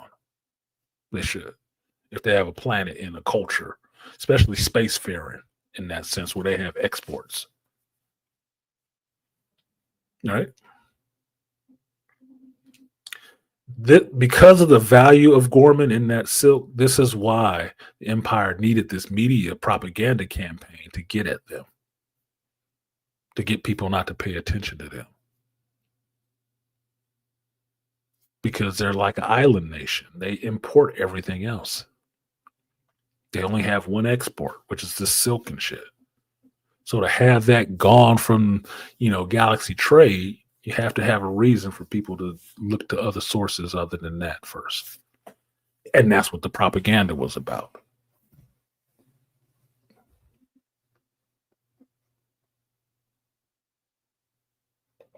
Yep. The calcite. Yep. That made sense. It's in the substrate, so it's not even that deep. It's not even that damn deep. That made sense in the Gormans bottlenecked their economy and existed out of ignorance. Yeah, it was just there. They never paid any goddamn attention to it. That's the part that bothered me. They have to have some geologists, if anything, just to know what these spiders are eating or ingesting or whatever, where they live, to understand how they make this silk. I would think. But okay, they didn't. Why? Whatever the fuck. Now, by the time you get to episode 8, Andor has taken this mission to go kill Deidre for Luthen. You already see they took out Dr. Goss for Bix. So Deidre is on that list too. Because when Willem was showing them the little hit briefing about what they need to do, and Bix saw that picture, like, yep, that's that bitch. She was there. She's the one responsible for me getting tortured. That's all she needed to say, because Andor was on board from that moment on. Oh, she heard Bix? Yep, this bitch is dead. Let's go. Load up. Let's get the fuck out of here. And sure enough, he ends up back on Gorman in a hotel room, waiting like Agent 47 to come take a shot at her ass. Now, what he sees in episode 8 is that, the Empire is acting a little different. They have moved these barricades out of the square, the square of the Tarkin massacre, and they have moved these barricades away so the populace can come into this square, but they've fortified their position in that Imperial office to where it's a fortress now. It's cordoned off. You can't get to it. You can come in the square, but you can't get to those imperial offices. And he sees that as a problem, which it is. Strategically, tactically, looks like something is afoot, right? Now, what he does not know, which Dedra finds out, is that from Partagas, is that, yeah, the Emperor wants that shit now. It's time. The Emperor's been happy with the results, and this comes directly from the Emperor. There's a fleet. I'll be there in 48 hours. We coming. We on the way. This shit is, the game is over. Too bad for the Gormans. Plain and simple. That's what it is. The Emperor said, go. And they showing the fuck up. And it's too bad for the Gormans now because we want that shit. Other methods have not worked. No synthetics. No none of this. Fuck it. We're taking the planet. We're sending somebody in there to handle this crowd control, but you are in overall charge, but he has tactical command. Which means she's going to be the one blamed for all the rest of this shit because she was the one in charge. Somebody else going to carry it out. Now, in an interesting scene, you see Dedra talk to Cyril because he sees what's happening. Like, what the fuck is going on? And he's hearing these reports from the Gorman front about the Empire coming in. And he's like, no, that's propaganda. That's not really happening. But he's feeling some kind of way with what he's seeing. So he goes to talk to Dedra and he gets somewhat cryptic that go home and pack. We're leaving. We'll be back on Coruscant. We'll be heroes. What the fuck are you talking about? He doesn't get it. And she kisses him flat out, which is weird and funny to me, right? They're a couple. I know they're a couple. They're the weirdest fucking couple I've ever seen. Weird. But it makes me good to see them together in a weird way because they're both so fucking buttoned up. They're both so uptight. I would not believe Dedra's not bending Cyril over. I'm just saying, it just seems funny as hell to me. It just seems funny as hell, but I like seeing them together. All their personal interactions look so fucking ridiculously funny to me. And I like seeing them together. And they're having one. And they're having a moment where she kisses him passionately. Like, she actually really likes him. I'm like, damn, I didn't know she had that in her. What is he unlocking her, dude? What does he must unlock something in her. Like, if I wanted to see two people getting down together, I would have rather seen Cyril and Dedra getting it on than seeing Ellie and Dira, whatever the fuck her name is, with the dirty finger banging. I would have rather seen the other two. It would have been more fun to me.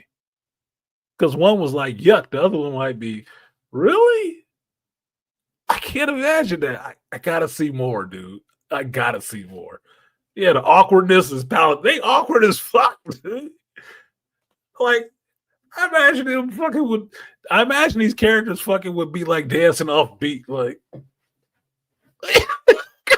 it's weird. It's just weird. It's just weird. And it's weirdly funny, not weird in a perverse way. It's just weirdly funny. Like, I'd be for it. Like, I needed one more scene of them actually being a couple together to buy that shit. Like, going shopping or something. I needed to see that. It's the weirdest fucking couple. It makes sense, but it's just weird for me. I'm all there for it. Yeah, this shit's funny to me. So she kisses him, full mouthed and everything, right? Go home and pack. We out of here. For you to understand the fact they have a relationship. They've been in a relationship for years at this point. Years. That means after last season, where he saved her, they've been in a relationship since then. So it's been like 3-4 years. They've been in a relationship together. He doesn't know why, but he goes, right? And he's seeing what's happening. He's just really not clear on what's going on. Now, I said this after the last block, in the 3BBY block, of what was going on, that I said that Cyril was going going to have an issue when Dedra finally admitted to him what he was doing there. It was going to be a problem. It was going to be a problem for Cyril, that he was going to have that red pill awakening at a point, because she was having to lie to him, and she was doing it. Unwillingly or not, she was lying to him because her boss told her to. See if that don't resonate with the black folks in the room. Right?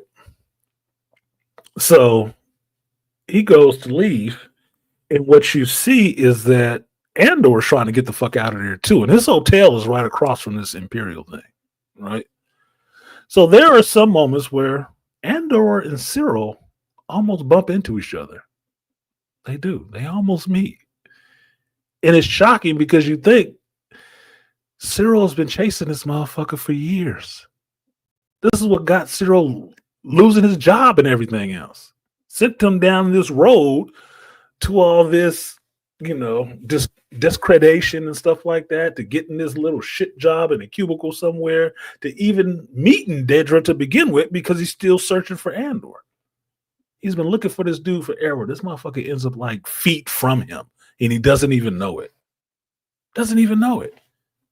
And the trick of it is, Cyril knows what Andor looks like.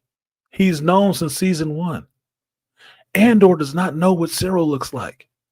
He doesn't. Last time he saw Cyril was the back of his goddamn head, and he put a gun to it. He don't know what this dude looked like. Right? They end up missing each other. And in Andor trying to get the hell out of there, he notices what the hell is going on. He sees the stormtroopers there and coming in. And while all these protesters and regular people of Gorman are flooding into this goddamn square that's been opened up, Andor seems like they're not letting any. What is these stormtroopers doing here? You get the understanding of what it means to have a stormtrooper there. Shit is about to go down. Yes, they got regular Imperial security and little assholes with riot shields and all the rest of that shit. But you see them stormtroopers there, like, oh shit, this just got really real. This just got really real. And like Akoteki is saying, made the Gormans into a fish in a barrel. Yes, that is exactly what the stormtroopers start doing. Because once them people fill that square, they start moseying in and closing off the exits. And that is, if you're not paying attention to anything like that, you look like a dumbass. Like, no, that don't look good. That is not a good look at all. Like, holy shit. Now, this part,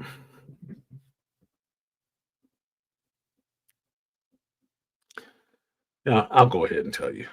At this part, this is where things get real. Andor, trying to leave, actually sees the stormtroopers, but he also catches sight of Dedra in her office, and he is there to kill Dedra. So he does not leave the square. He stays there. He keeps looking for a good spot to pick her ass off from, but he does not leave the square. Cyril does not leave the square. He stays there because he sees some of the Gorman front members there that he's trying to get to and warn that something's not right. Y'all need to get the fuck out of here. Right? He's feeling it. It's not right. What Dedra told him is not sitting well with him. What he sees is going on does not seem right.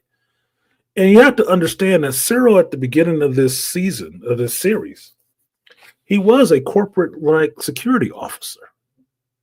So he's not dumb. He has some smarts. Right? So he understands military movements and shit like that a little bit. What he's saying does not look right. It doesn't. What he's grappling with at that time is what he is putting together. It's like, I was being lied to. I might be being lied to. And then they send the green team out there. And what I mean by the green team, they send these first mission recruits out there into this mob of people in this square who are pissed off at the Empire and what their presence there, this big ass honking scar on the face of the city building they built there, which is like, yeah, that's definitely a fucking armory, and that is ugly as shit, right? They're not leaving. They send them out there to deal with this crowd of upset people. And what you think happens, happens, but not in the way you think it happens. With a crew that green out into a throng of people like that, there's going to be a problem. There's going to be an incident. Lines will be pushed. People will be pushed back. It will spark up and end up being the type of situation that most black folks with situational awareness would get the fuck out of. Like, this shit is about to pop off. We need to go. My black senses are tingling. It's going to have to be some bullshit happening here. Well, how it actually happens is that part of gas calls again and talks to Dedra on comms just for her to hear. And after that conversation, Dedra is visibly shaken.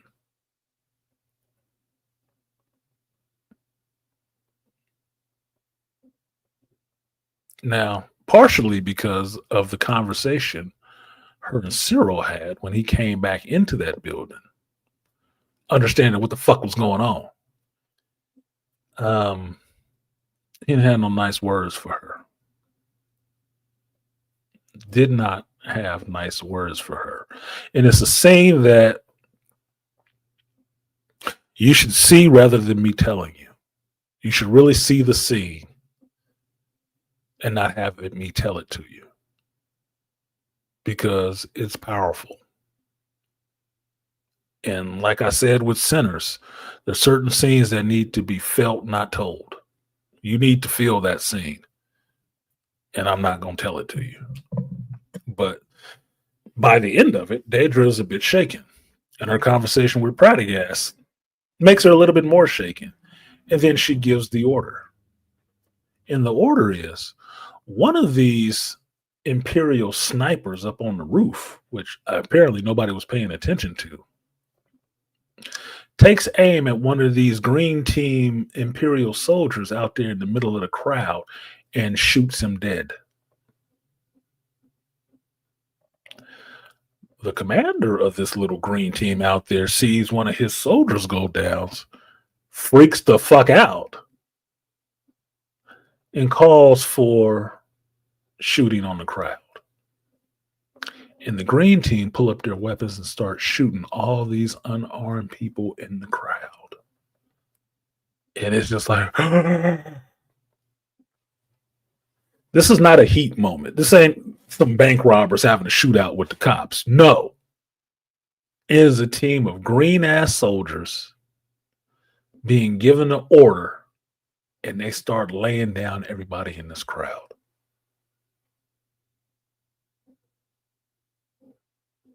Chaos expectedly ensues. Now, I told you that scene, but that doesn't spoil it. I told you that, but it doesn't spoil it. Because if you saw that, look, and you saw them green ass motherfuckers marched out there into a crowd of angry people, you knew what was about to happen. You knew it was. There is no way this is not going bad. Okay? These motherfuckers don't have the experience to have the resolve to be able to stand there in the middle of that shit and not react. They don't. They do not. This is going to go bad.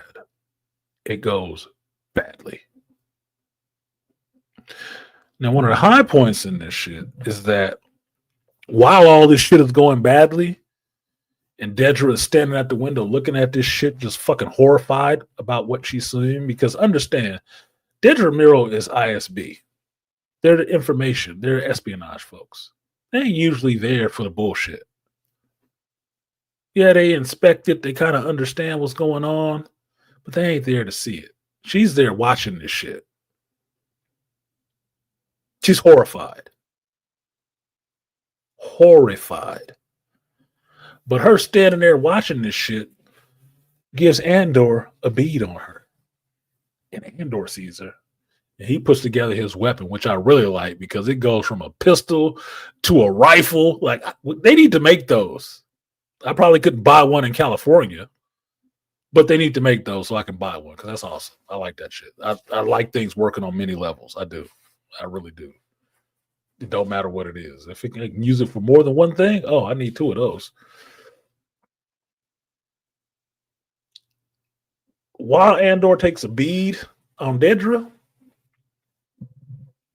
the inevitable happens. He is tackled by Cyril. Cyril Karn has finally got his man. Cyril saw him in the crowd, recognized him, and rushed him. Andor didn't see that shit coming. I did. And when Cyril tackles him to the ground, he started whooping Andor's ass. And I'm like, oh shit, get him, Cyril. He got his man and he laying hands on him, boy. Like Beastly Nerd said, he giving them paws, man. He giving them paws. And for the first couple minutes, or the first couple seconds of it, Andor don't know what the fuck is happening. That's why he getting his ass kicked. He's like, who the fuck? What the hell? He just getting his ass whooped. He is just getting his ass whooped. For real. Like, you never thought Cyril had it in him. Like, man, who turned this motherfucker switch? Boy, this shit is beautiful. like Akuteki said, that was a sweet fight. Yeah. It was no simp logic in that shit, boy. He was in there to get that ass. He was in there on Andor. Like, I'm sorry, Andor's supposed to be the hero, but you know, this villain, he whooping your ass right now, man. I'm feeling it. I'm feeling it for him. He deserved that shit. I'm like, dude, it's been so many years after all this shit Cyril has been through about chasing Andor's ass. To see him whooping Andor's ass was like, ugh, that's justified. Get him. Get him, Cyril. Kick him in the balls. He was whooping his ass. Until Andor, you know, flipped the switch. It's like, okay, fuck this. This is a threat. This motherfucker trying to kick my ass. Fuck this. And then until Andor start mopping him up. When he flipped that gear, it's like, this is not what I do. This is not what I do. I take people out. And he started beating his ass, right? Cyril manned up and went for his. He was always, this is the thing. I say this about people all the time. You can call another man a simp or think he weak or all the rest of that, right? You can. But simps are still men. Weak men are still men. They're still men. There's still that dog in them. It might have been caged up or beaten to a corner, whatever, what have you, but it's still a dog in them. You flip that switch, you say that word that make that motherfucker get like Jet Li and uncaged, untamed, and he finally get loose, it's going to be a problem. That's all that happened to Cyril. Yeah, he beat down with all them chicks that he with, his mama, his woman, and all the rest of that shit. Yeah. But Cyril still had that dog in him, nigga. Remember, he was a cop before this. He picked that profession and excelled.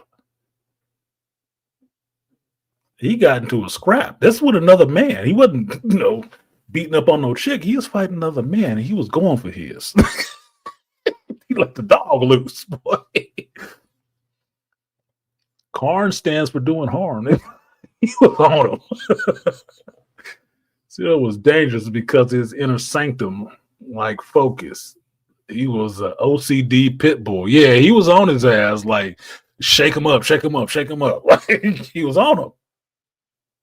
Andor had to actually put up a fucking defense. Know who he is or not. He had to finally start, hey, the fuck, man? Wait a minute. I'm the star of the show. My name is on this bitch. He started fighting back. Yes. Yeah, Herb. And women get that shit mixed up. Yo, beta is just your right-hand man. That's it. Beta is just a right-hand man to the alpha. That's all it is. Women see that as a weak position. I see it as like this. This is the way I always think about it. Al Capone was the alpha. Who was his beta? Frank Nitti. Did you think Frank Nitti was weak? No, sir. He just didn't want the spotlight. He didn't need the spotlight. But when Al went down, who was the boss then? Frank. If you want to use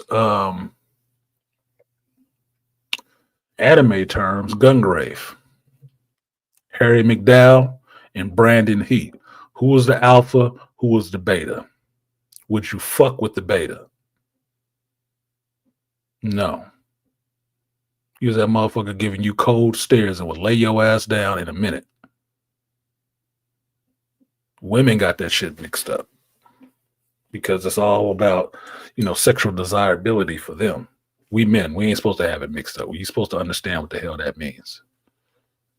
Everybody ain't leading the pack, but that don't mean you fuck with the second and the third dude in line. No, you do not. No, you do not. You know better. Use your rationality and not the female's version. Kusanagi and Bato, exactly. Even in that situation, Kusanagi, the major, is the alpha in that group. Do you fuck with Bato? You fuck with Saito? Ishikawa? Boma? Any of them dudes? Because they go down the list. You fuck with any of them. You fucking with Togusa. Understand, Togusa is Bato's beta. You don't fuck with none of them. None of them. No, women get that shit mixed up. Men understand it completely differently. It's not on sexual desirability. It's just who gonna be the lead and running point and who gonna back your ass up. Your beta is your backup. They can watch your back and lay down anybody else. In terms of the wire, who was Avon, who was Stringer? Did you want to fuck with Stringer? Just saying. Just saying.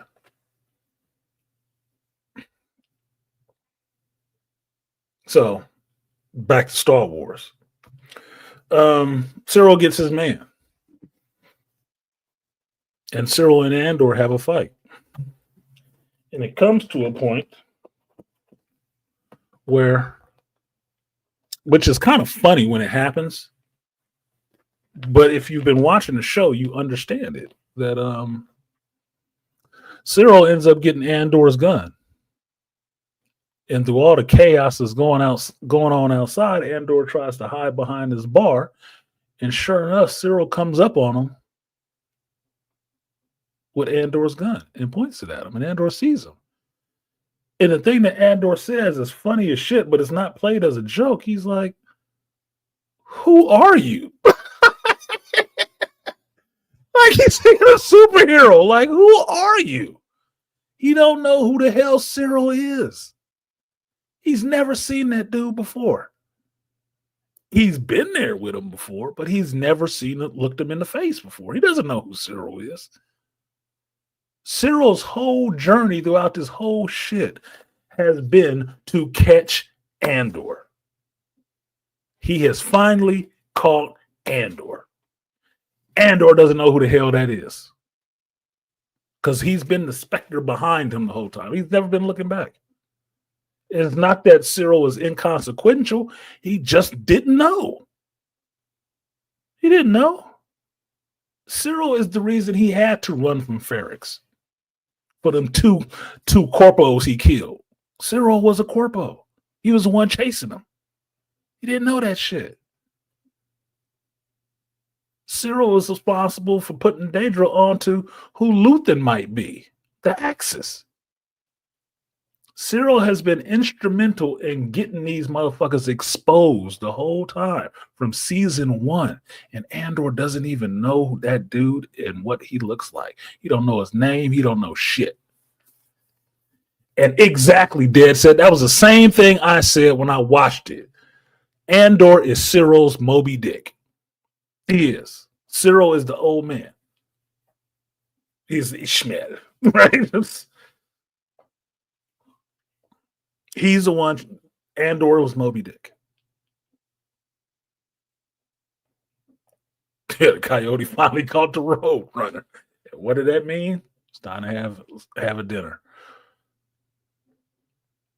Yeah, I'm not reading that other comment, Aquateki, because this is one of those things you need to see that scene and how that scene resolves. If you haven't watched Andor, you need to watch episode 8 and see how that resolves with Andor and Cyril, because it's a powerful moment that cannot be explained to you. Cannot be explained to you. Now, from there, the chaos in the square continued. A lot of people are killed. A lot of people are killed. Most of the people in that square get laid the fuck down by Imperials, by stormtroopers, by other rebels, because this losses on both sides. But them Gormans lost huge, nigga. Huge. Before they even killed those people in the square, they was already landing mining equipment. Because the Empire is nothing if not efficient. They don't give a fuck. The plan was set in motion. They was already doing what they was doing.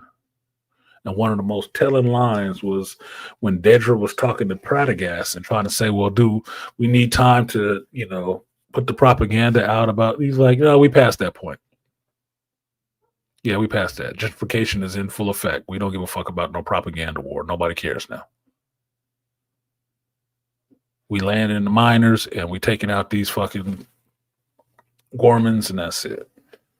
Now, what you get later is the introduction of somebody we already knew was coming in season 2. We were just waiting to see how it turned up. And while Andor is trying to escape, him and Willem are trying to get out of the city. People are being thrown all over the place and killed because these KS droids that the Empire brought in are there. Now, I find these droids a lot more interesting. And if you don't know, the KS droid is the one that K2SO is, right? I find these droids interesting because these droids don't have guns on them. KX droids. Yeah, excuse me. They don't have guns on them. They're just like bodies with elongated limbs. And I was trying to see how are these things actually dangerous? Weird. Well, they're dangerous because those KX droids just come in and start beating the hell out of people. Not punching them to death. They just start slinging motherfuckers. Like, damn. Now, this is where you get Andor coming face to face with who we know would become K2SO. This KX droid chasing him down and him standing, his ground trying to shoot this damn droid that's coming at him. Well, in very, like another reviewer said, Terminator 2 fashion, or not even Terminator 2 RoboCop 2 fashion, they had to hit his ass with a bigger truck and put him into the wall to get him to power the fuck down. Because that droid was coming, and he was slinging people like it was, sacks of potatoes in his way. He didn't give a fuck. And them people getting tossed was dying. Flat out. So, yeah, he was free. Yeah, he was tossing people like free shots, dude. He was tossing people like he was at a Warriors game, throwing out free shirts, man. He was just slanging them. Fuck out my way. Beat it. Not even the Hulk. He was just slanging people like nothing. So they end up hitting his ass with a truck. He powered down, cut his ass in half, powered down. And Andor decides to take him with him. Like, put him on the truck. We getting out of here. Because Andor is getting the fuck off of this planet. He out of here. Gorman is done for. He out. Now, this is a scene where you get something that people said about Diego Luna's acting as Andor. in the first season that he doesn't emote. He has one face, right? In this scene, you get what Andor is processing that has happened on Gorman and how he feels about this shit. Andor cries. He does. He cries. Now, I can say an improvement for this season that you see Andor emoting a lot more in this season than you do in previous season, because in previous season he just looked shocked most of the damn time. Like, right? Okay.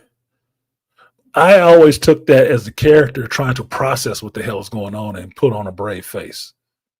That he's not just over crying and emoting and shit like that. He's shocked, but you know he is given the situation.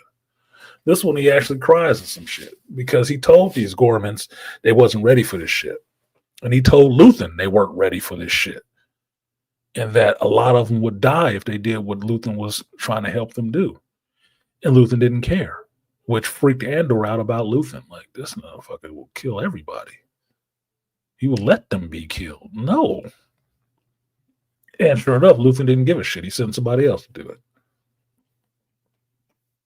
So Andor coming back to this place with these same people who he told shit like this would happen, and then seeing shit like this happen is heartbreaking in a sense, because these people just lost their planet in like an hour. They lost their planet. It's over. They done. Now you get to the next episode where the Gorman senator, the one that didn't want to, take Mon Mothma's help in the last block, well, now he's telling her, can we turn back time? I should have listened. Yeah, you should have. But no, she can't. Time only moves forward.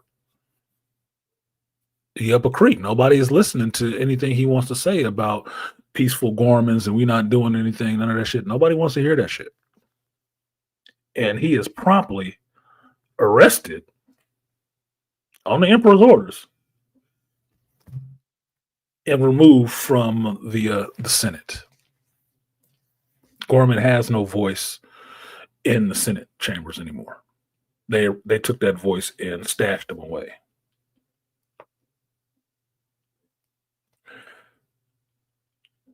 Appreciate you, Stack a Star, for supporting the stream. You said it was a good stream. I try. So I would give you that guts and butts. Appreciate Double up. 3 or 4 times. I ain't telling no lie. Let's run it up. Never let a hard time on us.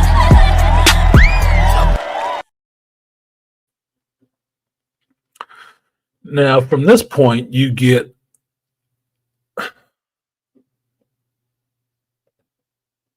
this. It says stormtroopers are not supposed to be in the Senate, but they were there for the first time. Yes, because that's the Emperor imposing his will directly.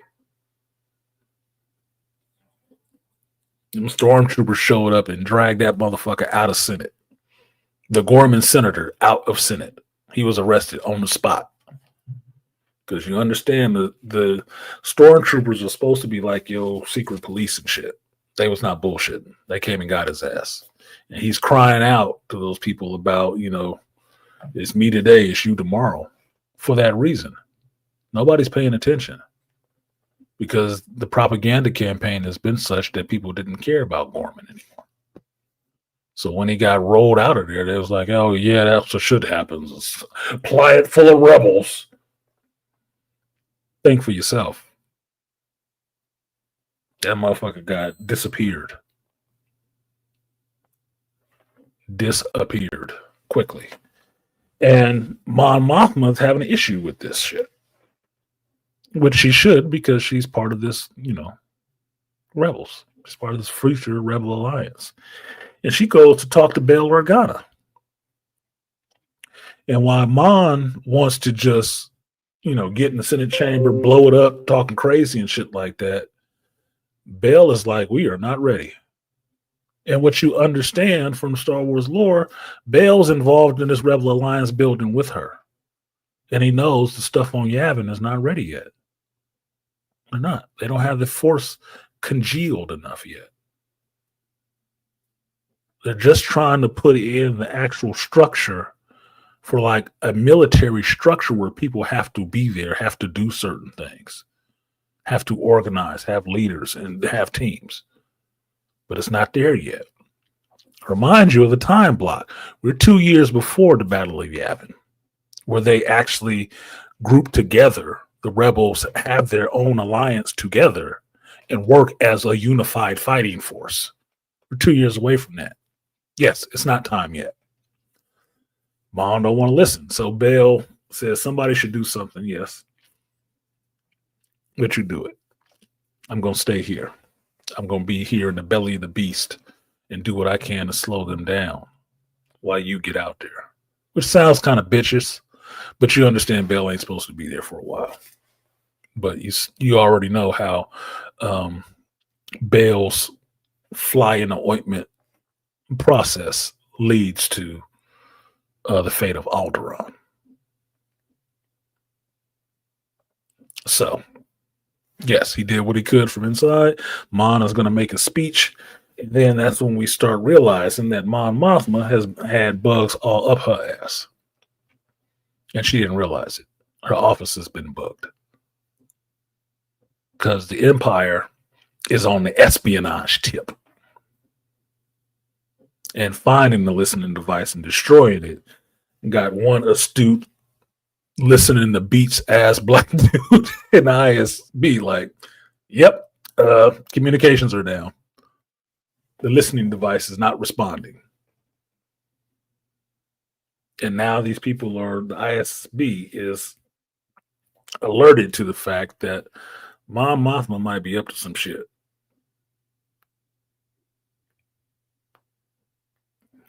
And they need to find out what's going on with her, because given the situation,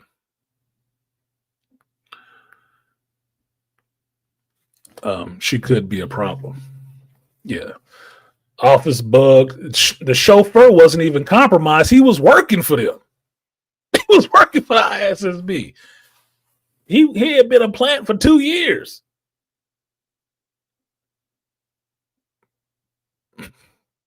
Yeah, compromised as fuck. She had more people listening to what was going on with her than she knew. So this attempt of her to make this speech, they were not going to give her time to make a speech on Gorman's behalf in the Senate. So working through some other senior senators, they actually yielded time to give her the ability to be able to speak, and it's under something that the emperor had used himself. Right? So they turn basically, this is political maneuvering. You're using the laws that are on the book to get stuff done that works against this shit. They use the emperor's own, game, his own rules that he set up to be able to get Mon Mothma in front of everybody and say what she had to say. Now, the poignant part before she gets to her speech in the Senate is that she meets with Luthen. And they have a conversation again. And in that conversation, Mon is asking Luthen some very pointed questions. And one of them is about the fate of Tacoma, her childhood friend, the banker. The one sent to chauffeured off, literally and figuratively. Now, that happened in those slow-ass episodes in the beginning, but it was poignant to show 2 years ago. Luthen had her friend killed because her friend might have become a problem. And Luthen had him killed, because make no mistake about it, if you saw Cinta showing up with somebody that Luthen put her with, it wasn't to play patty cake, nigga. Cinta was the killer. She took that motherfucker out to pasture. She chauffeured him to becoming one with the Force. It was over. So, in that moment of Luthen and Mon Mothma talking, Mon Mothma is seeing this. She's afraid of Luthen, that he might have her killed. Because, one, she knows what he looks like. She knows everything. But most things about what they've been doing this whole time. And Luthen doesn't necessarily give her a straight answer about that shit either. But he does let her know it's kind of kind of late for that. He's not going to Yavin. He Luthen basically has resigned to the fate he will be caught at some point. At some point, he will be caught and he will be killed. He knows that. But he doesn't operate in the fear of that necessarily. He operates in not being exposed, because the idea of doing any kind of crime or insurgent operation is to get away with it, not to get caught. Right? So he tells Mon Mothma that her plan to give this speech and then run away with Bail Organa's forces is not a good idea, because Bail is compromised. Don't go with them. Go with my agent. Mon Mothma hears that, but she's not really trusting Luthen. She's kind of scared of Luthen, because the last guy that might have went away with one of his agents never came back. So she's a bit scared. She crafts her speech, and sure enough, she gives her speech the next day, which is a good scene. People being upset about the speech she gives, that, it counteracts Clone Wars continuity.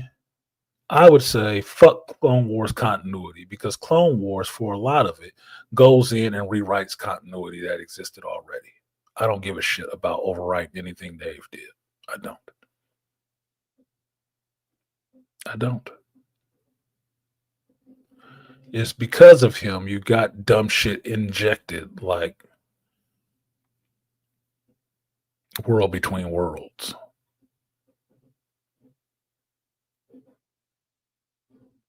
No, I don't care about rewriting his shit. His shit was breaking canon anyway. So why do I care about breaking something that was already broken with him? Fuck that. I'm not holding it up as like, no, this needs to be the new canon. Dave would love that shit. I don't. So I don't give a fuck. The speech she gave was, as Aquatechia said in here, fire. It was fire. It was a good speech. And yes, nigga, she dead said she do what you can't even do on YouTube sometimes. She named names. And that enemy is Emperor Palpatine. I'm like, oh shit. She didn't just drop the gauntlet, boy. She pulled a Bugs Bunny, put a brick in it, and hit that motherfucker across the face with it. I'm like, oh shit. Oh yeah, you a dead woman. She rolled into the Senate chamber, fully full or not, on camera in a V for Vendetta move, and name names. Name names. And dropped the mic. And floated the fuck out of here. That was powerful. Yeah, ISB was like, cut the feed. Yeah, that was some V for Vendetta shit. Like, man, this is going out to everybody. Shut it off. I can't. You gonna shut that shit off. Bro, that was fire. Yeah, that bleeding crystal. Look, beast, bleeding crystal bullshit. What? Some canon breaking bullshit. No, there's. I'm not getting into all the Clone War shit that Dave put in there that I don't like. That's one of them. That's one of the dumbest things I've seen.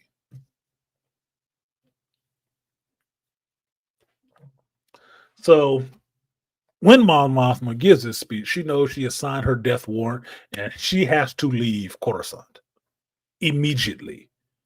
She believes she's sticking to the plan of going with Bail's people, but outside the door to her Senate seat, Andor is there waiting for her. He jumps in the elevator with her, and she's not sure about him because she's thinking Luther has sent him there to kill her. And he lets her know that he's the guy who's responsible for all these different events that she has witnessed. Aldhani, the heist, right, of all that Imperial money that Luthen had.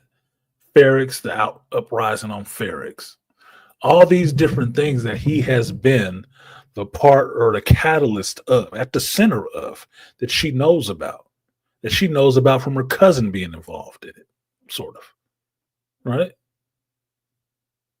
That gives him some validity with her. And he starts helping her try to get out this building.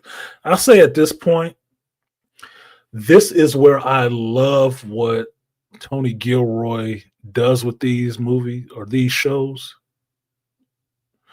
that other Star Wars shows don't do. Practical fucking locations. I love that shit. Love it. In the real world. You take it more seriously when it's in the real world and not these goddamn green screens. And as much as I love it, not the volume. Works for some things, not everything. Okay. Love this set. I don't know where the hell this is. If this is in Canada or someplace, it looks beautiful. Looks beautiful. And they ain't shooting really nothing but stairways and openings and shit like that. Looks beautiful. But they're interacting and stuff in the real world. And you feel that tenseness of them. They gonna get out this building? I don't think they're getting out this building, man. I don't think they're getting out of here. They better find a back way, a garbage tunnel, something. They gonna be trapped here. This is action happening on Coruscant, yo. Yeah, I was digging the architecture too. And yes, Luthen told her Bell's people was compromised. She was still gonna roll with Bell until they got downstairs and they roll up on one of Bell's people, and she got squirrely and pulled a gun. And announced, no, ISSB, you coming with us. And this is where you see Mon Mothma face for the first time with what the real rebellion is. She does her things in the Senate to get funds to Luthen and what they're doing. And you might have heard about something on the news or something like that. Yeah. No, this is the first time she's in the thick of it. She's in the middle of it and what it really looks like. And what it really looks like is Andor standing there protecting her ass and blowing that ISSB Bale's person away. Had to shoot her ass. And Mon Mothma is visibly shocked. Not enough to feed the character to know that the character is already running on no sleep and adrenaline from giving that speech in front of the Senate, which is basically forfeiting her life at that moment. Now she's in this game of trying to get out this building for people who are coming to grab her and escape, not being killed. To have somebody pulling a weapon on her and that person getting shot the hell down.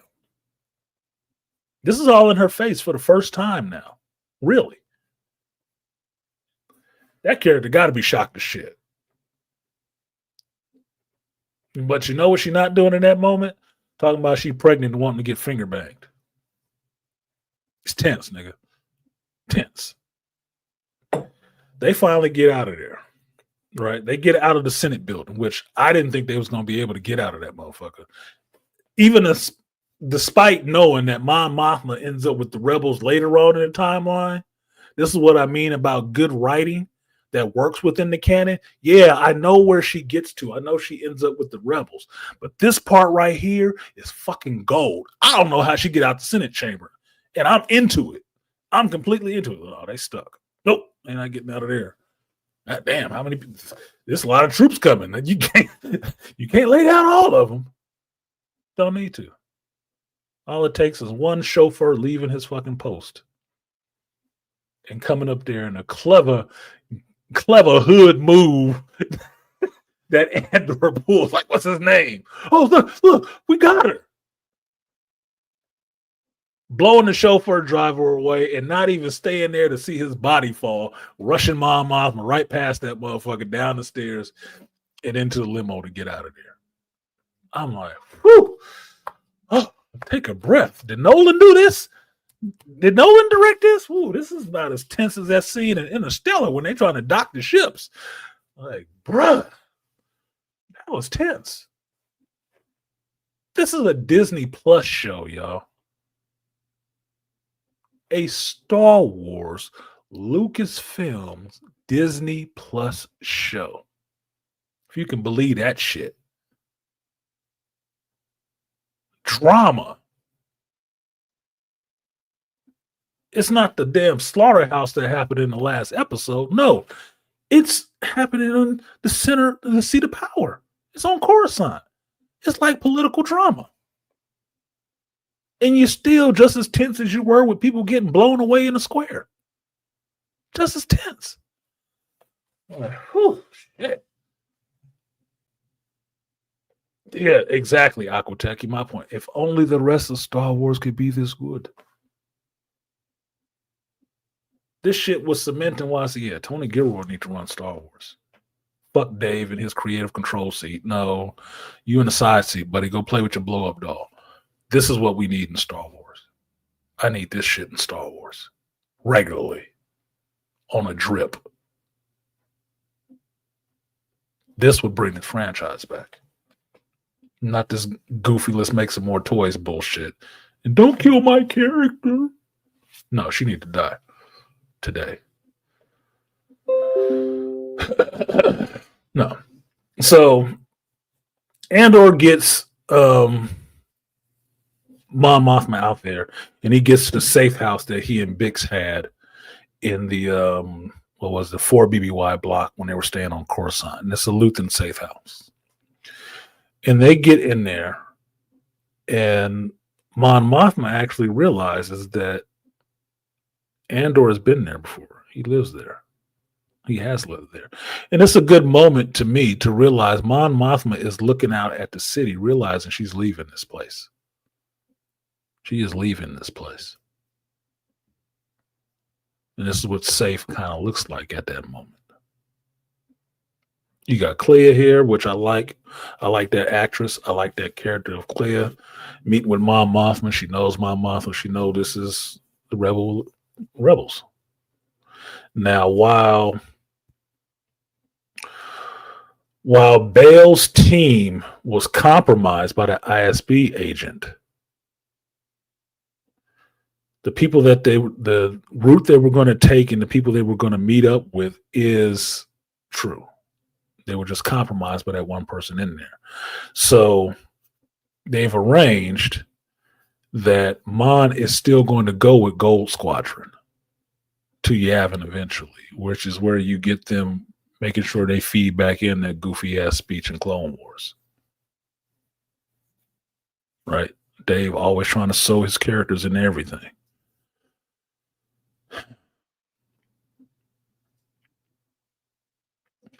But Andor is not going to get the credit for getting her out. Everybody knows he did it, but they're not going to openly give him the credit for that shit because Andor is the espionage guy. He's not supposed to be up there for the parades and the credits. He's not supposed to. He's the guy working behind the scenes. But Mon knows who got her ass out. Gold Squadron going to take her in to Yavin 4, but we already know, hey, who saved your life, bitch? We know. And as long as me and you know, it ain't never got to be an issue. When I come to you for something else, you're going to be agreeing without question. This is where you get reunited with Willem because apparently Willem did save his sex bot from Gorman. So they did not get massacred. Him and his girlfriend made it out. And they're on their way back to Yavin 4. When they get back there, Andor shows up, sees the same. He's not a general, but the guy ends up in the Force Awakens in the sequel series. He's there too. Oh, Yavin. Right. And he gives Andor light talking to, but he makes it known that they want Andor to be more responsible, to be more there. They want him to be a leader, and that's why they're giving him a little bit of leeway there. You got to fall too, because they're trying to pull this shit together. That time is rapidly approaching where you're gonna have to buckle down with this shit, make a decision, because that's what they know what they're going towards. They're going towards being the Rebel Alliance and not just a bunch of rebels together, working together, which is what Luthen had been building this whole time. Getting these disparate groups of rebels to all work together under one leadership to be forced them into a single fighting force and not all these little pockets of shit. Okay. That's what it means to be the rebel alliance. Alliance means out of many comes one, right?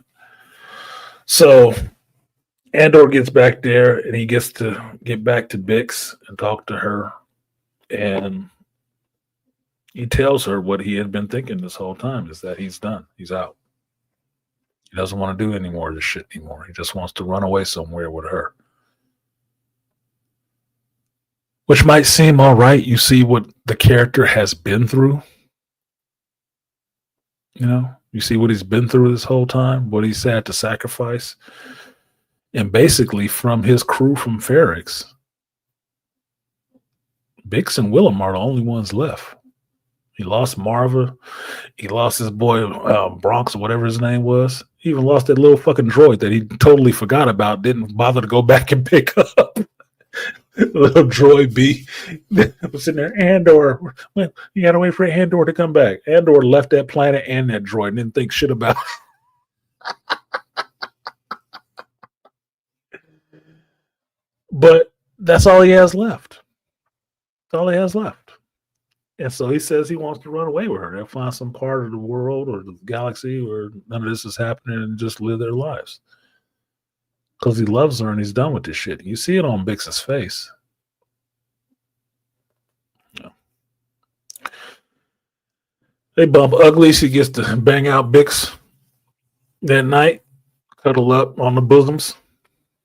And when he wakes up the next morning, the bed is empty. And as soon as I saw this, I know what the fuck was happening. I knew it was happening the night before. Andor didn't, but he's slow on the uptake on some things. Bix is gone. And she leaves him a Dear Andor note on the monitor and tells him that she is leaving. Don't come looking for her. That his role in this is more important than just her, and she wouldn't forgive herself if she stood in the way of that. If he let her make her the priority over that. There's stuff more important happening. You have to do this. And Bix has been on this because in episode 7, they had this introduction of a force healer that was there. And the force healer sensed Andor from a distance. Andor doesn't believe in any of this force shit. He didn't believe in a force healer, none of that crap. But the force healer talking with Andor, getting to lay hands on him and heal his little blaster burn that he had, sensed something about him. Right? That he had a purpose. Which I didn't think took away from the show any. Even though this show lives in a world where they don't use anybody with force on it. The way this is used, I buy because it's not Jedi, it's not Sith, but the force is in everything and everybody. You can have force sensitives in this, even though you don't have anybody of the two schools of thought on using the force, Jedi or Sith. The force is in everybody. So I'm fine with the idea of Andor being an agent of the Force, or the Force working through Andor, even without him knowing it at all, because that's how the Force works. When you get up to Rogue One and you get Donnie Yen's character in Chiru or whatever his name was, he wasn't a Jedi. He wasn't a Sith. But he knew the Force and the Force was with him. He understood that. So I like that having Andor be something that the Force willed into moving in this direction a lot more, especially because it ended up gravitating other people to him to help him in the mission that they had. That would give a reason for Donnie Yen's character coming close to him, being moved by the Force. I like that idea. Andor doesn't have to believe in the Force or anything like that. I don't. He doesn't. It's fine. But a Force healer, understanding they sense something bigger in him, not knowing exactly what it is, but that he has a purpose. Cool. I'm fine with that. It doesn't ruin anything for me whatsoever in the show or in the force or anything like that. It doesn't ruin anything for me. I like that idea. It works. If the force can turn around and create Anakin because it fucking felt like it can move some other people who ain't very high in the force into position to do certain things that need to happen.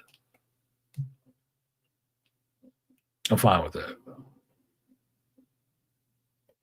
Yeah, the force. Yeah, Dad said the force was doing the subtle work here. That was it. It was interesting that it will put people in position. Yeah, if you want to believe in religion, what is that? What is God's will? Putting you in position, motherfucker. Not sitting there like, all right, we're gonna get out here. You're gonna go left. In about 5 years, you're gonna meet this person, say yes to that person, and then go to the right. Okay? No. Subtle pushes, not explicit pushes. So I like that. So Bix believes in this force shit. Bix does. She believes in the rebellion, what needs to happen, because Bix has got a front row seat to some shit that she didn't never want to have to experience. She got more reason than anybody to fucking hate the Empire. At this point, not just specific people, but the people that sent those specific people there to do the shit to her that was done to her. Because make no mistake about it, season 1, before she ever got captured, Bix was down with the rebellion. She was feeding information to Luthen and them for a while on Ferrix. She was good. She was down for what the rebellion was doing. Yes, these people need to be overthrown. This is a problem. Andor was the one like, yeah, I don't give a fuck about this shit. Let's get some money and get out of here. No, goddammit, there's bigger things going on. So it might be heartbreaking in this episode to see Bix piecing out on Andor. I loved her for it because she understood he had a bigger purpose than just her, which I've had an argument and made this argument with an ex before, is that you cannot be a man's whole world. He has to have something bigger than you. You have to accept that there's something bigger than him about him than just you. He cannot live up to his whole potential as if his whole potential is just laying up under your ass. That is no good for a man. That's no good for you as a woman. In this scene, Bix understood that. He had a bigger purpose than just her. And if he was going to be too busy running behind her, he wouldn't fulfill his bigger purpose. She removed herself from the equation. And don't come looking for me. I can find you later. We'll find each other later. But this needs you. You need to do this. So much so, I'm going to make sure you do this. There was one other show that I've seen recently that did this, and I remember talking to you guys about it and really appreciating it about this character, that she would not let him fall. She would not let that man fall down on what his purpose was. And she will remove herself from the situation to make sure he fulfilled his purpose. I can't remember the movie or the show that it was, but I know I talked to you guys about it just like last year or so. I can't remember what it was, but I love this for this character. It doesn't take anything from her. That makes her a real woman and not a little girl. No, he needs I need all the attention on me right now. No. Shit bigger than me. Look, man, I'm going to give you this last little piece. This is going to have to hold you for a minute. You got to do what you got to do, baby. I need you to go out there and be the man you're supposed to be.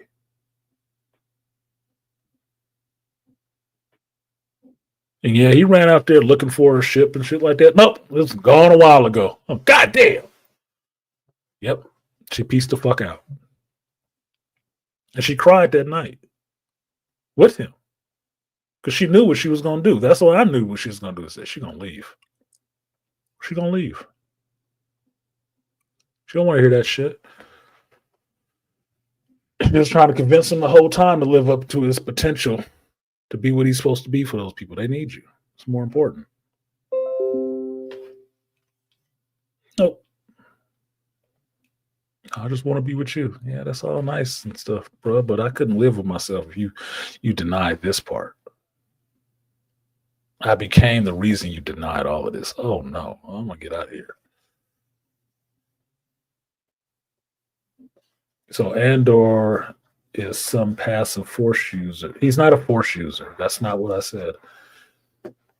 He's not an incarnation of the will or anything like that without having force abilities like a Jedi. No, none of that.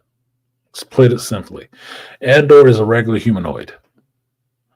But every creature, human, or whatever in this universe has the force in them because the force is in everything.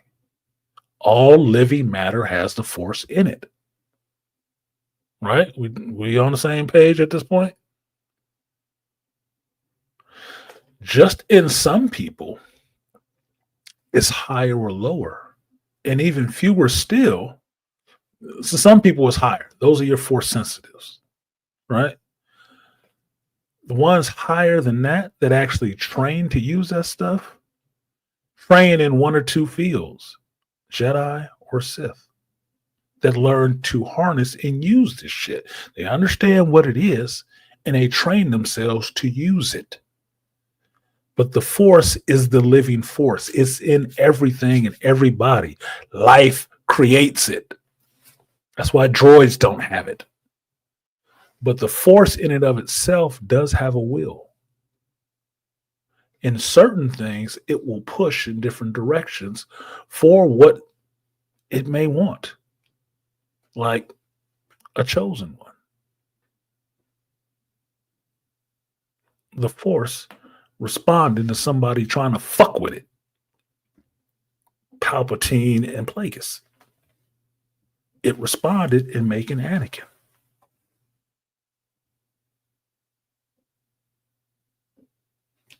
So Andor, while he is made up of matter that has the force in it because he's living and not a droid, is being moved in some ways by the force because the force operates around him. Think of it like standing in a stream of water. You're made up of water, you're standing in a stream of water. Well, maybe the current pushes you this way. You're not actively swimming in that direction, but the current is moving you that way. That's why the force flows. It is like a current. Andor is being moved in certain directions to be certain places, to accomplish certain tasks. He doesn't know what those are. He knows the task in front of him in the tangible world. But a lot of this stuff is working through the force. One of the ways the force manifests itself in people is ridiculous amounts of luck.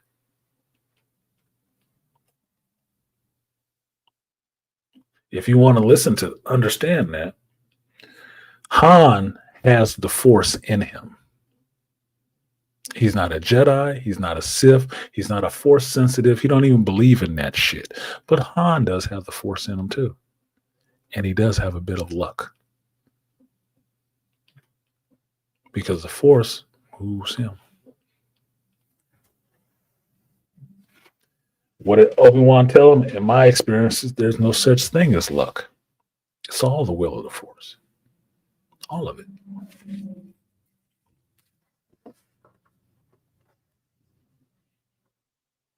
So Des said, explain it. The force is moving Andor and everything around him because the force balances itself out. It's like water seeking its own level. Exactly. That's why the force ability battle meditation can influence the flow of battles and conflicts, right? Because you understand what's happening. You can see the eddies and the currents flowing and figure out your way through it.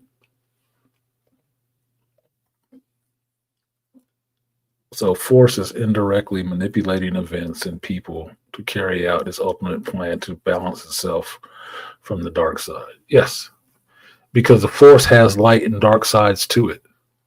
And the way they exist is in balance. When you get them out of balance, you get what Palpatine was doing, which was too much dark side shit. That's what the Empire represented.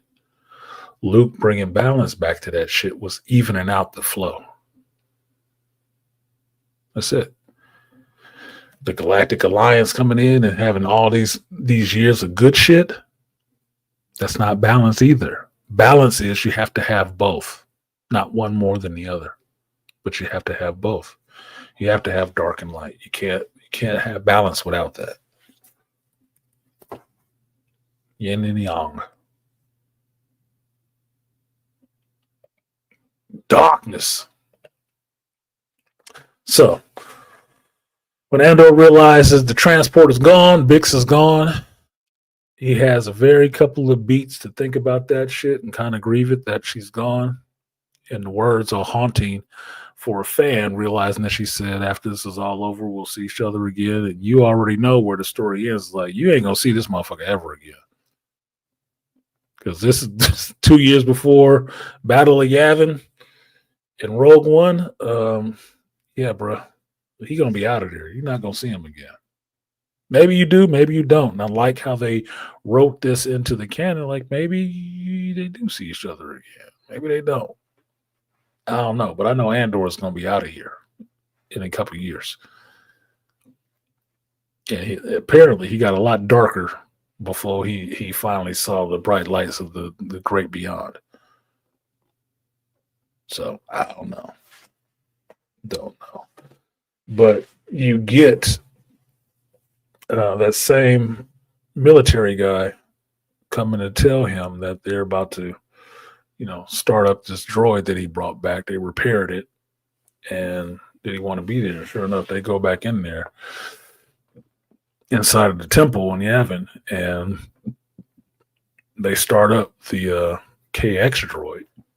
And you get my boy, Alan Tudyk, voicing KSO and asking them to put the weapons down, stop pointing the weapon at him, which I thought was funny because I was really hoping they did not replace Alan Tudyk. I don't know why I thought they would, but I was really hoping they didn't replace Alan Tudyk. It's like, I got to hear that, got to be Alan Tudyk's voice. It can't be anybody else's voice. And sure enough, when he woke up, oh, can you please point that weapon somewhere else? I was like, oh, yes, there we go. There we go. Everything's right with the world. I'm good. And you rewatch Rogue One for the 10th time after watching episode 9. Bruh, this show is so good to me. The show is so good to me. If I wanted to watch Star Wars all the way through, I could start with this show. I can run through season 1. I can run through season 2. I don't know how it's going to finish yet, so we'll see. But I can go right from this into watching Rogue One, right into watching New Hope and everything else. Well, actually, let's back it up. I can start from the prequels, episode 1 through 3, then do Andor season 1, season 2, then do Rogue One, then do episodes 4, 5, and 6. Stuff, and then watch Mandalorian season 1 and 2 and be good. Be good. I don't have to watch the prequel series. I mean the sequel series shit. I don't have to watch that. I might not want to. But I can watch all of that block of television and have Star Wars for a week and enjoy it. And enjoy it. Yeah, perfect watching order. Yeah. Because you notice I didn't mention none of that shit about the Acolyte, no Ahsoka, not even Mandalorian season 3. Fuck that. No Book of Boba Fett. If I wanted to torture myself, I could slip it in there, but I don't need to. No Obi-Wan. No. None of that canon breaking bullshit. But I can watch those and be good.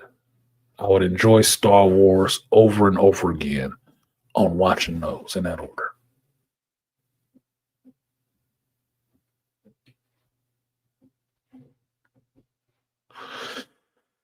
It's a good show. It's a good show. So if you have not watched 7, 8, and 9, I don't know what the fuck you're doing with yourself. Or really how you call yourself a Star Wars.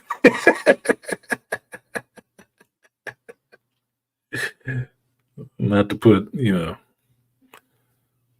10 on the 5, but you gotta do a little bit more. Excuse me. No, somebody already. Who's sitting there trying to have my videos demonetized for shit that ain't even finished streaming yet? Fucking haters, dude.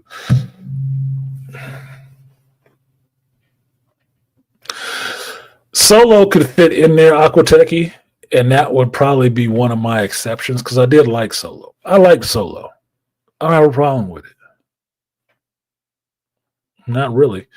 Look, when I ask you what name Ron Howard's shitty movies, nobody ever mentions Solo because most people don't remember that Ron Howard did that shit. But Ron Howard came along to fix what Kathleen Kennedy had broken already. So I could fit Solo in there. I can fit him in there. And it wouldn't take away from anything. Only thing I wouldn't like is that annoying ass feminist droid that ended up being part of the Millennium Falcon. Like, oh my God, dude. But other than that, I like Donald Glover. I like the introduction of Chewie and Han, a young Han, some other type of Force user. Okay, I can throw it in there. I can make an exception and throw it in there.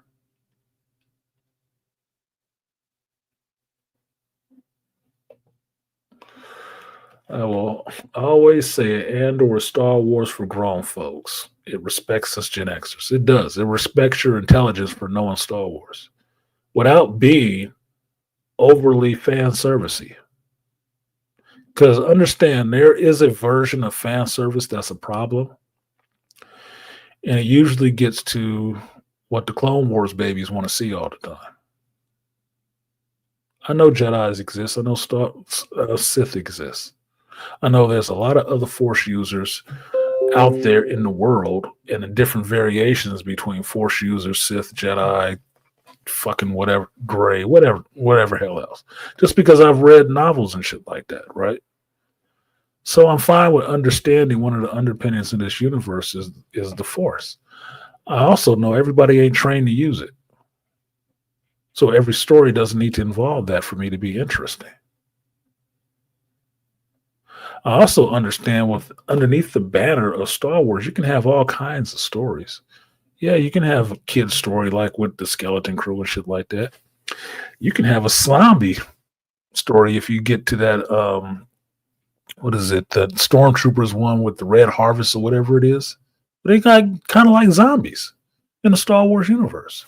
It's a universe for a fucking reason, which means if you understand the kind of story that you're telling, you tell the story within the confines of this universe, and it can still be entertaining. It can still be fun.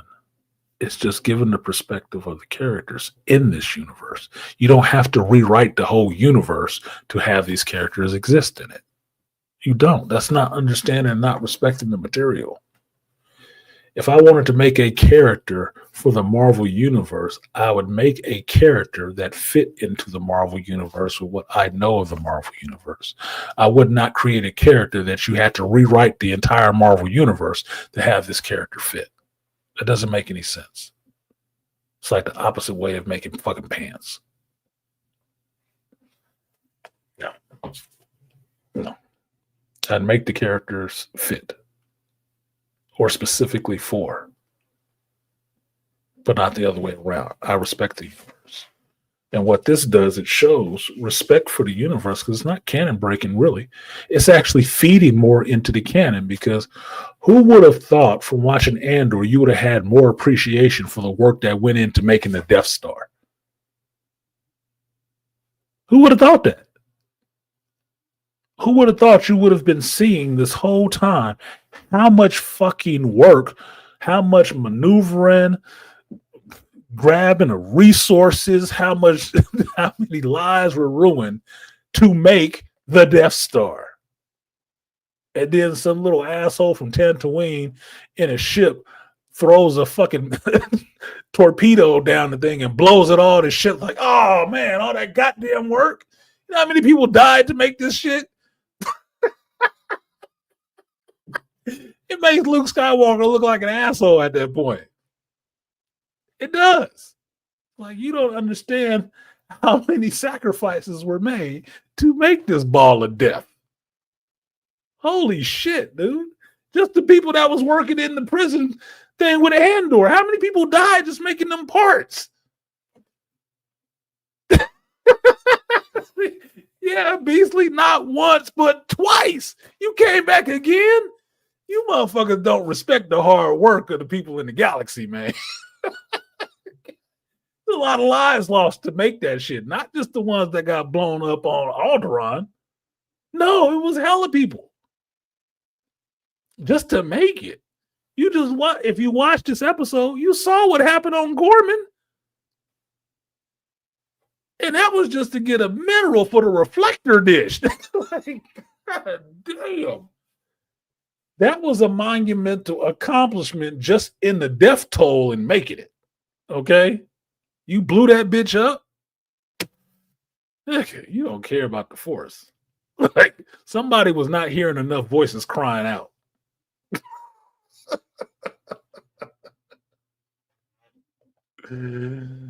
They don't pop Death Stars out of replicators. No, they don't pop the motherfuckers out of replicators. And now you see a lot of that damn work was manual labor. It wasn't all droids making the shit. Holy fuck. They had humanoids, aliens, all kind of people doing actual sweat labor on this shit.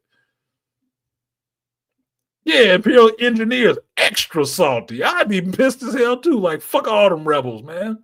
All that time we spent building and designing this bitch. Motherfuckers blew it up with one torpedo. Whose job was it to close them shafts? Galen, you fucking asshole. I'm glad he did. That was your job. You had one job, Urso. Fucking asshole. Look, it, like I said, it doesn't, Andor the show doesn't do anything to ruin that canon at all. They didn't. But it proposes some ideas where you think about, like, yeah, Luke was kind of an asshole. And the only person who ever hit on anything like that, the only person who ever hit on anything like that as a Star Wars fan was Kevin Smith. Because he made that joke in Clerks about how Luke came along and blew up the Death Star and nobody thought about all those carpenters and shingle and roofers.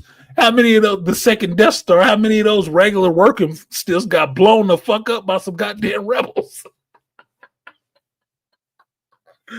Yes.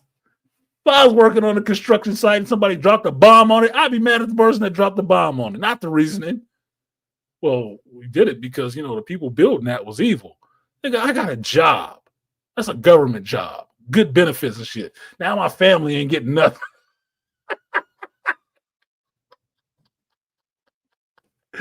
Holy shit.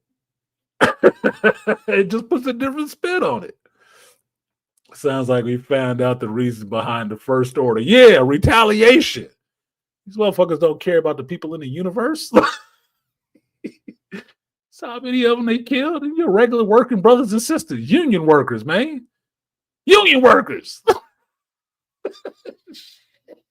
And whole guilds. Blew the motherfuckers to shit. Wasn't even finished yet. Yeah, it was Imperials on there. But there was some other people on there too. Not the dude who makes the lifts. Yeah, the man who was just mopping the floors. You know, people like FN 208. Look, dude, I just worked in sanitation. Oh, so you was plunging the toilet one day and got blown the shit up? Man, fuck them rebels.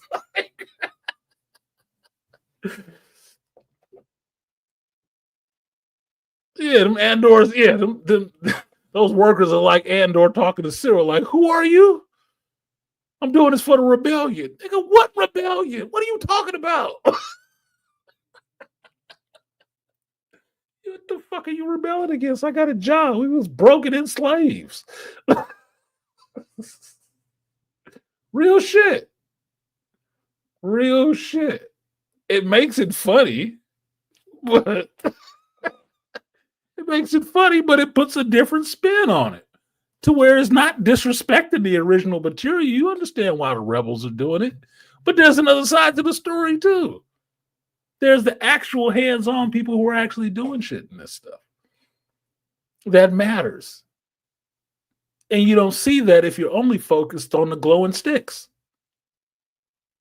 Because the glowing sticks don't necessarily care about all that shit either. Remember, Jedis don't free slaves. They don't.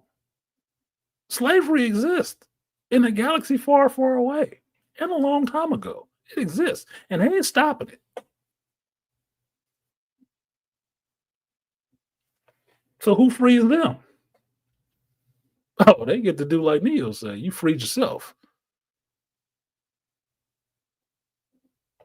Yeah, some motherfucker just got a promotion last week to the Death Star, thinking, boy, I'm coming up in this empire. Boy, I'm about to get some money. The fuck is this dude doing out there? The hell is all this shit going on? Yeah, no one cares about the war till it's on their doorstep. Yeah, man, then you give a fuck. There's somebody out there trying to scrape a living, get a couple credits, put his mama up in a nice house somewhere, out on the rim, away from all this bullshit. Oh, fuck.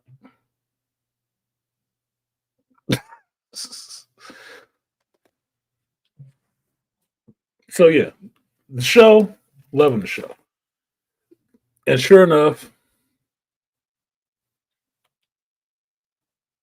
yeah, the glow stick brigade were part of the problem from a 10K foot view. Mm-hmm. They were. There wasn't enough of them to do anything about shit either.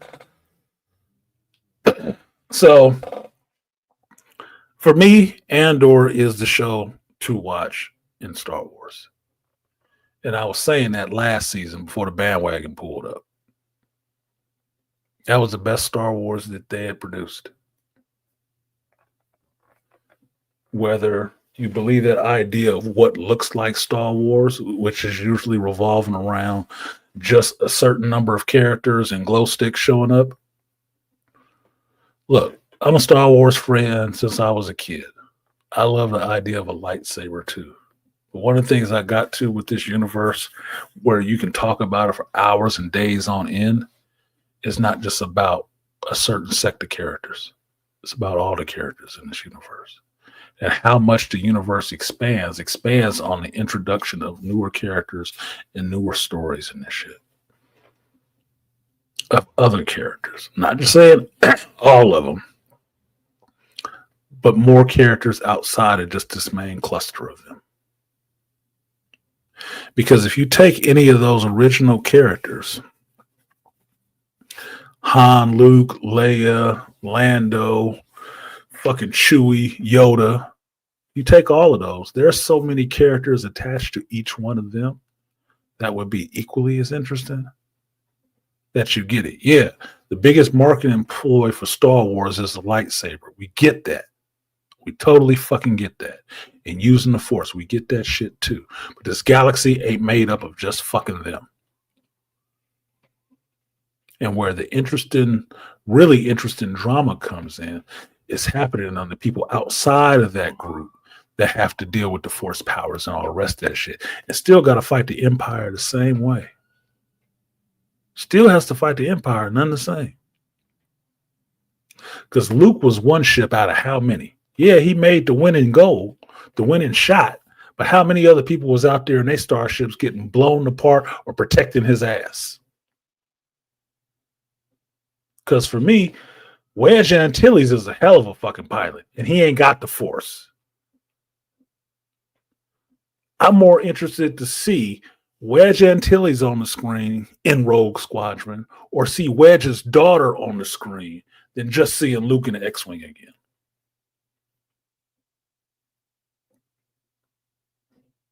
no force. Just as interesting. More compelling, actually. There's more to this than just that.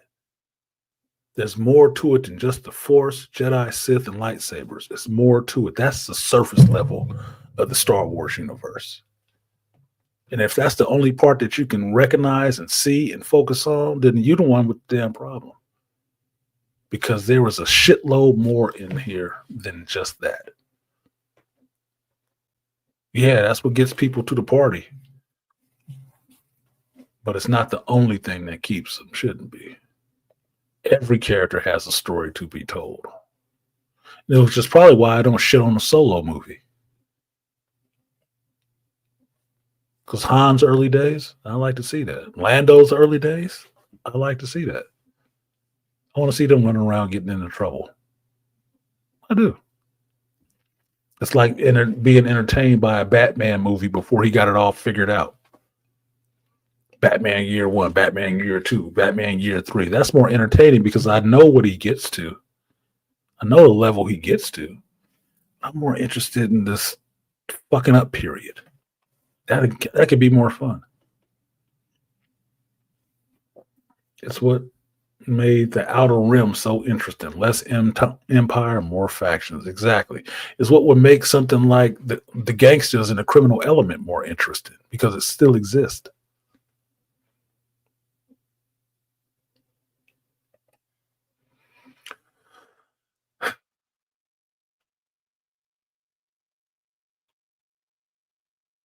No, you didn't.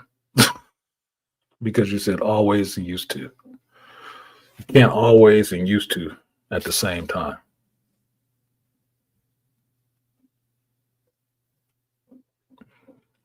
But yes, it's more than that. I have said that on this tree many a times. More than lightsabers and starships. Leia could have been interested if it was done correctly. Leia could have been interested after being a senator, after you know who her mama was. Leia growing up on Alderaan and getting into politics and shit like that could have been interesting. If you could have wrote it as good as some of this Mon Mothma shit with politics in the Senate, could have been very interesting. Do we have a woman writer that can write that damn good? I don't know. Maybe the one that was on the Penguin. She seemed to write that pretty goddamn good. Without all the finger banging and finger pointing. She wrote some compelling ass women. I don't know. You'd have to point them out. They'd have to produce some good work for me to see that.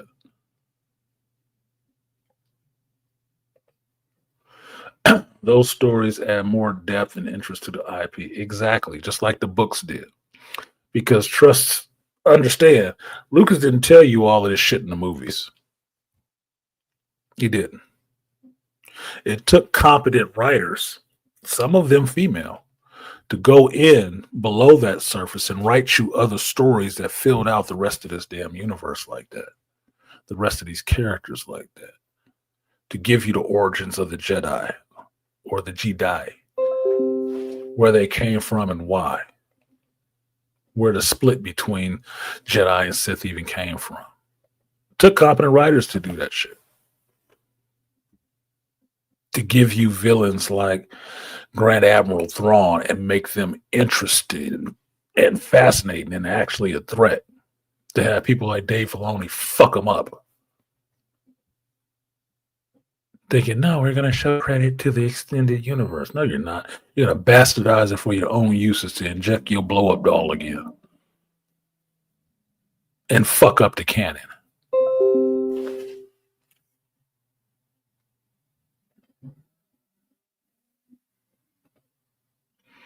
The writers for All Mankind write great female characters. I haven't seen For All Mankind, but if they got that kind of good writing, I'd want to see it. Because I don't care about the character's gender as long as the character is written well. Because that's what I resonate and attract to. Well-written characters. Doesn't matter if they're male, female, gay, straight, alien, what have you. It doesn't matter. If the character is written well, the character is written well. And that's what I like to see.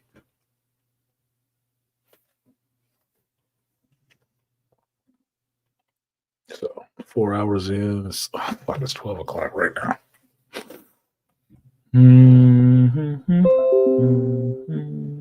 What have I done? 4 hours already? Yeah, 4 hours. I'm already 4 hours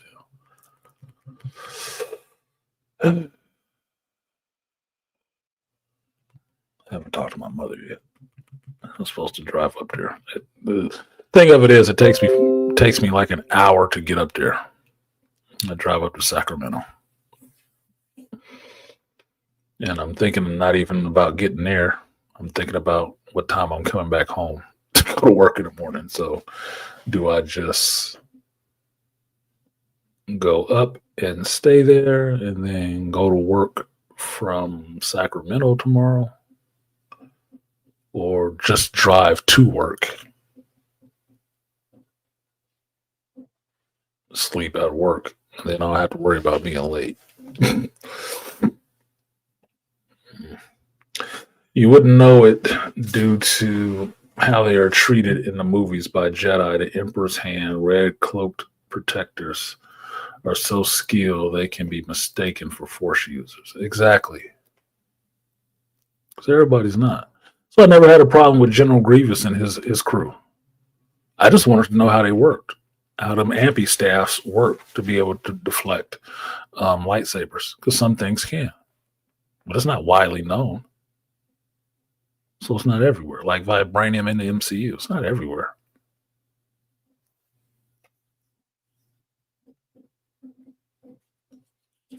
So, but if they can, they can. There's other skilled people. You read enough of the Star Wars books, a vibro blade will fuck your day just like a lightsaber. And a vibro blade going up against a lightsaber, as long as you stay out the way, dude wielding a lightsaber might die quick. It's a powerful tool, but it's not the most powerful tool. If that was the case, then you wouldn't have a problem with the Uzan Vong. You don't know who they are. Read a goddamn book. So it's not the be all end all. I want to laugh about it. A little platoon of stormtroopers with good aim seemed to kill off a lot of Jedi. They still had lightsabers. Ouch. Just saying. There's more to the universe than that. I don't fault people for having they feel, but you're giving a hard time trying to get people into something else if that's what they need to see to get in the door. You need to market it before you can get in the door. You might miss out on some good shit. Because I'd put this, especially these last 3 episodes, I'd put that up against anything sci-fi going right now. I would. Definitely better of anything else that they've came out with. So that's it. I think I'm gonna go ahead and get out of here. I might not be able to open it up today. What's up, Rosie? Got your paper done? What is this chocolate chip cookie thing up here? Ooh, don't do that. That's freaking me out with all them eyes and shit. Ugh. Got the heebity-jibbities with that honeycomb looking shit. I don't like pictures like that. Yuck. Ah! You gotta get a different thumbnail, girl. You gotta get a different thumbnail. That shit is giving me the hibbity-jibbitus. I didn't need to look at that closely. My boy Black Bane send me pictures like that to fuck with me sometime because I don't like shit like that. That it's a psychological thing. You probably know what it is. It's a condition of not liking to see things like that, and that is fucking me up right now. I keep thinking I got a fucking beehive on my skin and shit. I'm serious. I'm not acting. I'm not acting at all. I really do have the hibbity-jibbities from that shit.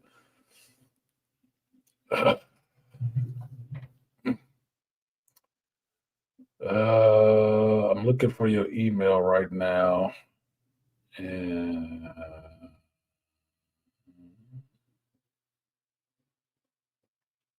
I don't see no email in here.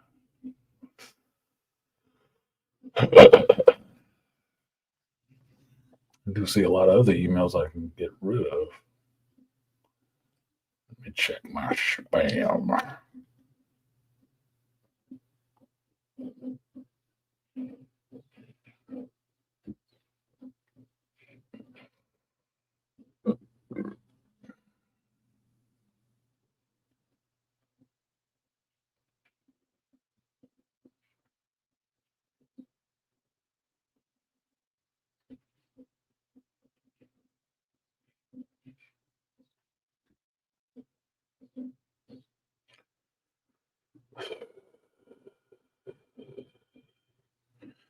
Since I get repetitive emails from shit, it usually makes it really easy to find new emails.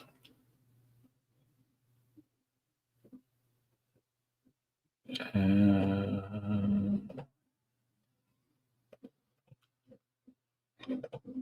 I do not see a name I do not know. A lot of goddamn spam. I do see that though. Yes.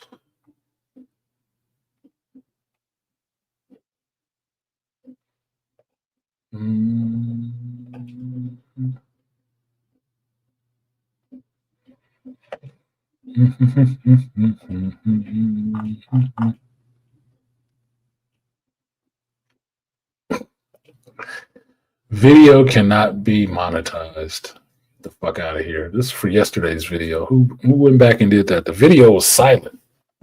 Fucking idiot. Idiots, dude. The video was silent. There's not even any sound on the shit. It can't be monetized because of your intro. Shut the fuck up.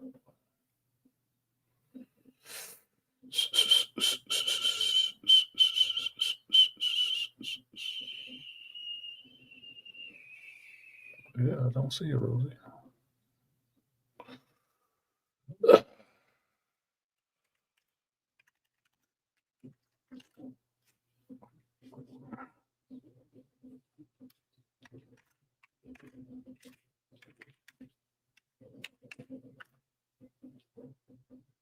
There. You gotta do something about that picture. That's fucking me up. I'm not gonna look at that picture anymore. Because that hibbity jibbity is real. My skin is crawling. My skin is crawling. Okay.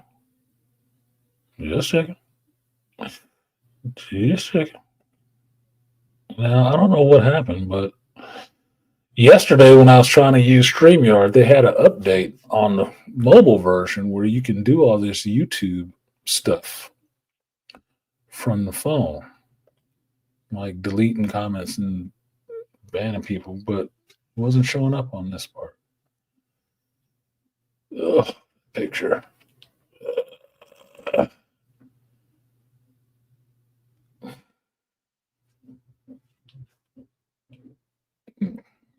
feel like shit is crawling on my ears and stuff.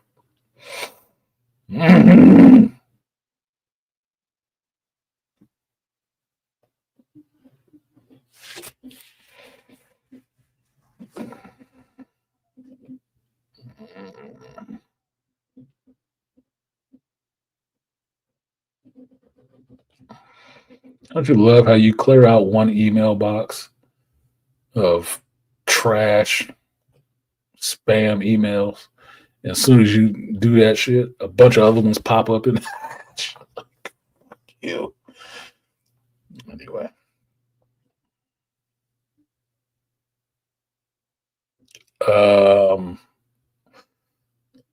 It's fucking with me. My eyes on top of eyes like that. That's fucking with me. I don't know. I may have a nightmare about that shit later. Something tasteful. I don't know. Whatever you want. I mean, you already did whatever you want. I'm just saying it's freaking me the fuck out. It's giving me the hibbity jibbits, especially when I looked at it closer. because I was trying to see what it is. Eric B. and Rakim's Don't Sweat the Technique playing in my head, artisan playing pool. Yeah, you saw that Aquatechie? That was a good video. That was a good stream. The funny part to that stream was, some of y'all might have seen it. I put up Artisan at Work stream yesterday. And what it was I had time and I was practicing because 9-ball division summer session starts on the 15th. And I've been playing 8-ball. So I had some time yesterday and I went back to brush up on my 9-ball. I had some time to play. I went to play and I had a free table, didn't have to pay for it. Went to my little local spot and I was in there shooting pool. And I thought it might be fun for y'all to see, how fat I am and see me playing pool. Just be fun. Also, I was doing it for a third reason, which was I will show the video later to my league operator to get him to stream these videos that he puts up when we're playing in these tournaments and stuff through StreamYard on the Facebook instead of just through his phone on the Facebook, so we don't have to worry about running out of memory or the file being too big and the shit shutting down automatically. Just do it through StreamYards, and then you can record all of this shit and then do what you want with it, because StreamYard now will make shorts for you and stuff like that. It will. But he hasn't been able to use it because he hasn't had time to look at it yet. So I figured I would do this video and then I give him the link to this video and he can watch it for himself to see how long it recorded, because it recorded an hour. Now, I thought I was just going to get on the table and play by myself, practice, but one of the other players that plays in there, Tico, he showed up and played in there. And Tico plays really well. Filipino dude, he plays really well, right? Good stroke. He plays well. He jumped on the table and started playing. I'm like, fine. It brought something a little bit more out of me playing. I made some good ass shots on that. So good, in fact, I need to go back and play the video and enlarge it so you can see what's happening on the table. Now, I saw a couple of you guys popped in there, and I think it was like two Trevor and Malika in them was in there. And somebody said that I needed a audio mic so you could hear what was going on in the shots. Maybe it'll take me out of it a little bit, but I thought if I blew up the video, I can give you a play-by-play, which would be fun. But seeing somebody play and seeing how they pick shots, to me, is fun. It's more instructional than anything else. Only person I thought about when I put that up there was Artie Idmore, because he still be talking about wanting to challenge me and playing pool. And I was like, whatever, man. Whatever. You play, because people miss. Even a good player like Tico, who's a higher level than me than in this league, because he plays BCA too. He's a higher level than me. I was winning against him. It's kind of a struggle, but not really. He's still looking at me like I'm new to playing, so he wants to explain shit to me, because that denotes how young I look to most people. They think I look really young and I'm really inexperienced. So it's partially helpful instruction and also partially looking down on you. I don't like that part. But I did take the little bit of instruction because we're just practicing. And in practice, I can get his ass. But I know I can get overly serious when I'm playing, and I will be in my head more and more, not more so into just having fun with it and feeling it. Feeling the force flowing through me. And that's what I was doing at a point. I was just having fun with it. So I felt it, I shot it. And don't take 15 minutes to figure out my shot and look at all. No, I feel it. Know exactly where it needs to be. 3 camera setup would be cool. 2 angles, overhead, work to set up though. Little bit of work to set up, because we're always playing on bar tables. It's a bar league, right? and it helps if the camera's closer. I didn't have my stand, and the other table was too close. The other table where I had my drinks and stuff and my cue case was sitting. It was too low because I didn't plan on doing that. I didn't plan on doing it, so I didn't have my tripod or anything like that to give you that overhead angle to zoom in. I just used the front face camera and didn't drink my beer and propped the bottle up against my beer so you could see the whole table and not just the up and down view of the camera. That was it. But we made some really good shots. I made some good shots on him. I won the last game I played on him, which was a bank. It was a kick to the 8 ball to the 9 in the corner, and I made that shit. And I shot it quick. I left on that one. Not because that was the only good shot I had in me, just because I knew I could make that shit, and he was shocked. He had to give it up to me. Yeah, god damn it. I ain't new at this. It had an impromptu vibe, still cool. Yeah, it was impromptu. I just thought it'd be fun. That's what I do most of the time on YouTube. I'll do shit that I just think might be fun for you guys to see. Only reason I had it muted the whole time was because they're playing music in there. And I know from doing my Killing Time videos, just playing Gran Turismo, the music will get copywritten. I'm not playing the music. The music is on the game. But because the music comes through in the game, I have to go back through the damn video and erase stuff and wait their day or so for them to erase it to get the video monetized all over again. It wastes time. Like these videos for these streams and stuff, it usually takes them 3 days. 3 days. 3 separate times. Because they don't let you go through and turn off all of them at the same time. No. They'll hit you for all of them at the same time. But every time you want to erase one, they make you wait a day for that shit. You do YouTube, you understand the first 24 hours is the critical part for your shit. They kill your video. That's why you never see you guys' comments unless I highlight them on the screen. On the show, if you rewatch it, because that only comes up on the first time you do it if you leave it up. If it has to go down and be edited, that's the part they cut off of there. And I'm never streaming through YouTube specifically. I'm streaming through StreamYard.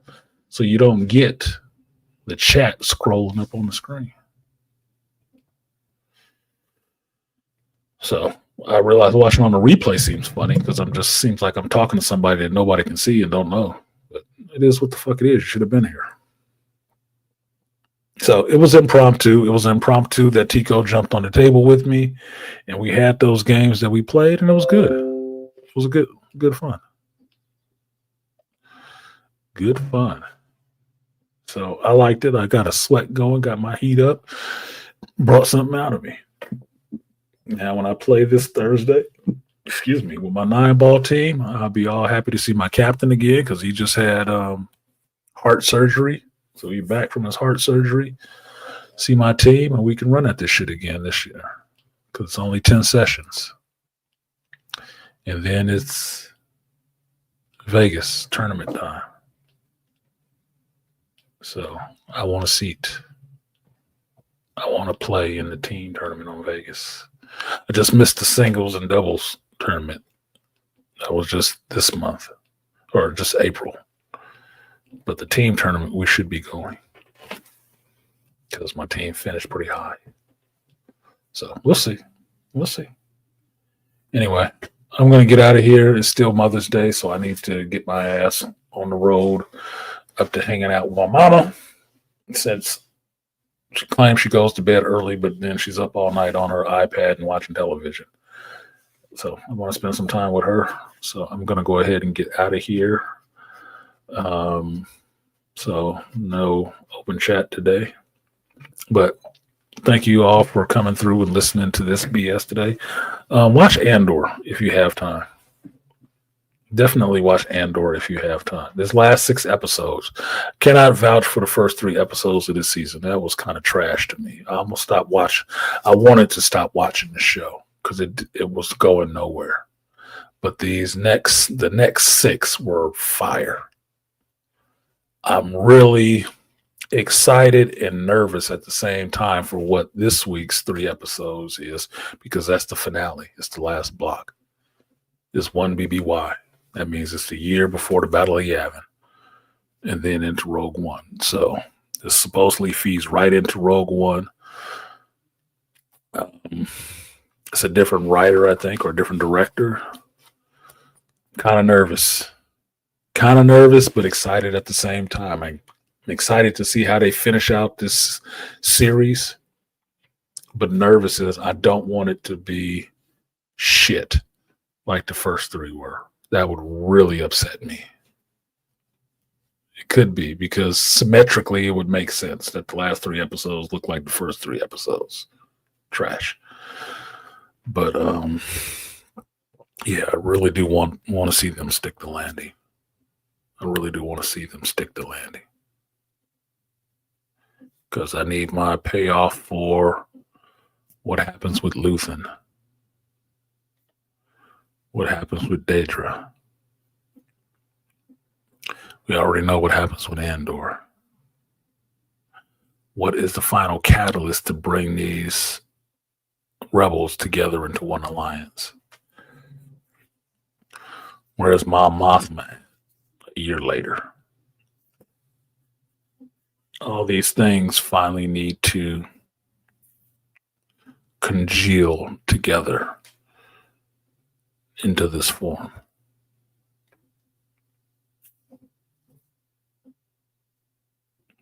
Shit, it could have the Battle of Yavin. So, yeah, I'm interested to see all of that. So, anyway, thank you to you all. Happy Mother's Day to those who it applies. If not to you, happy Mother's Day to your mothers, because they help bring you into this world and be the people that you are, the good people that are here, sharing time with me, listen to me talk about geekdom and share profanity and witticisms and stuff like that. So I appreciate you guys. Appreciate them for that contribution to the human race. And this has been the Hero's Journey. I do this every Sunday from 8 a.m. Pacific time until I choose to leave. Apparently, it's usually about 4 hours. No matter what I say, it's like having sex. I said it'd be a quickie. 2 hours, an hour, 45 minutes was a quickie. I said it'd be short. It was still about 5 hours. Sue me. You got the bonus plan. So I do this every Sunday at this time, where we would talk about geekdom life and everything in between.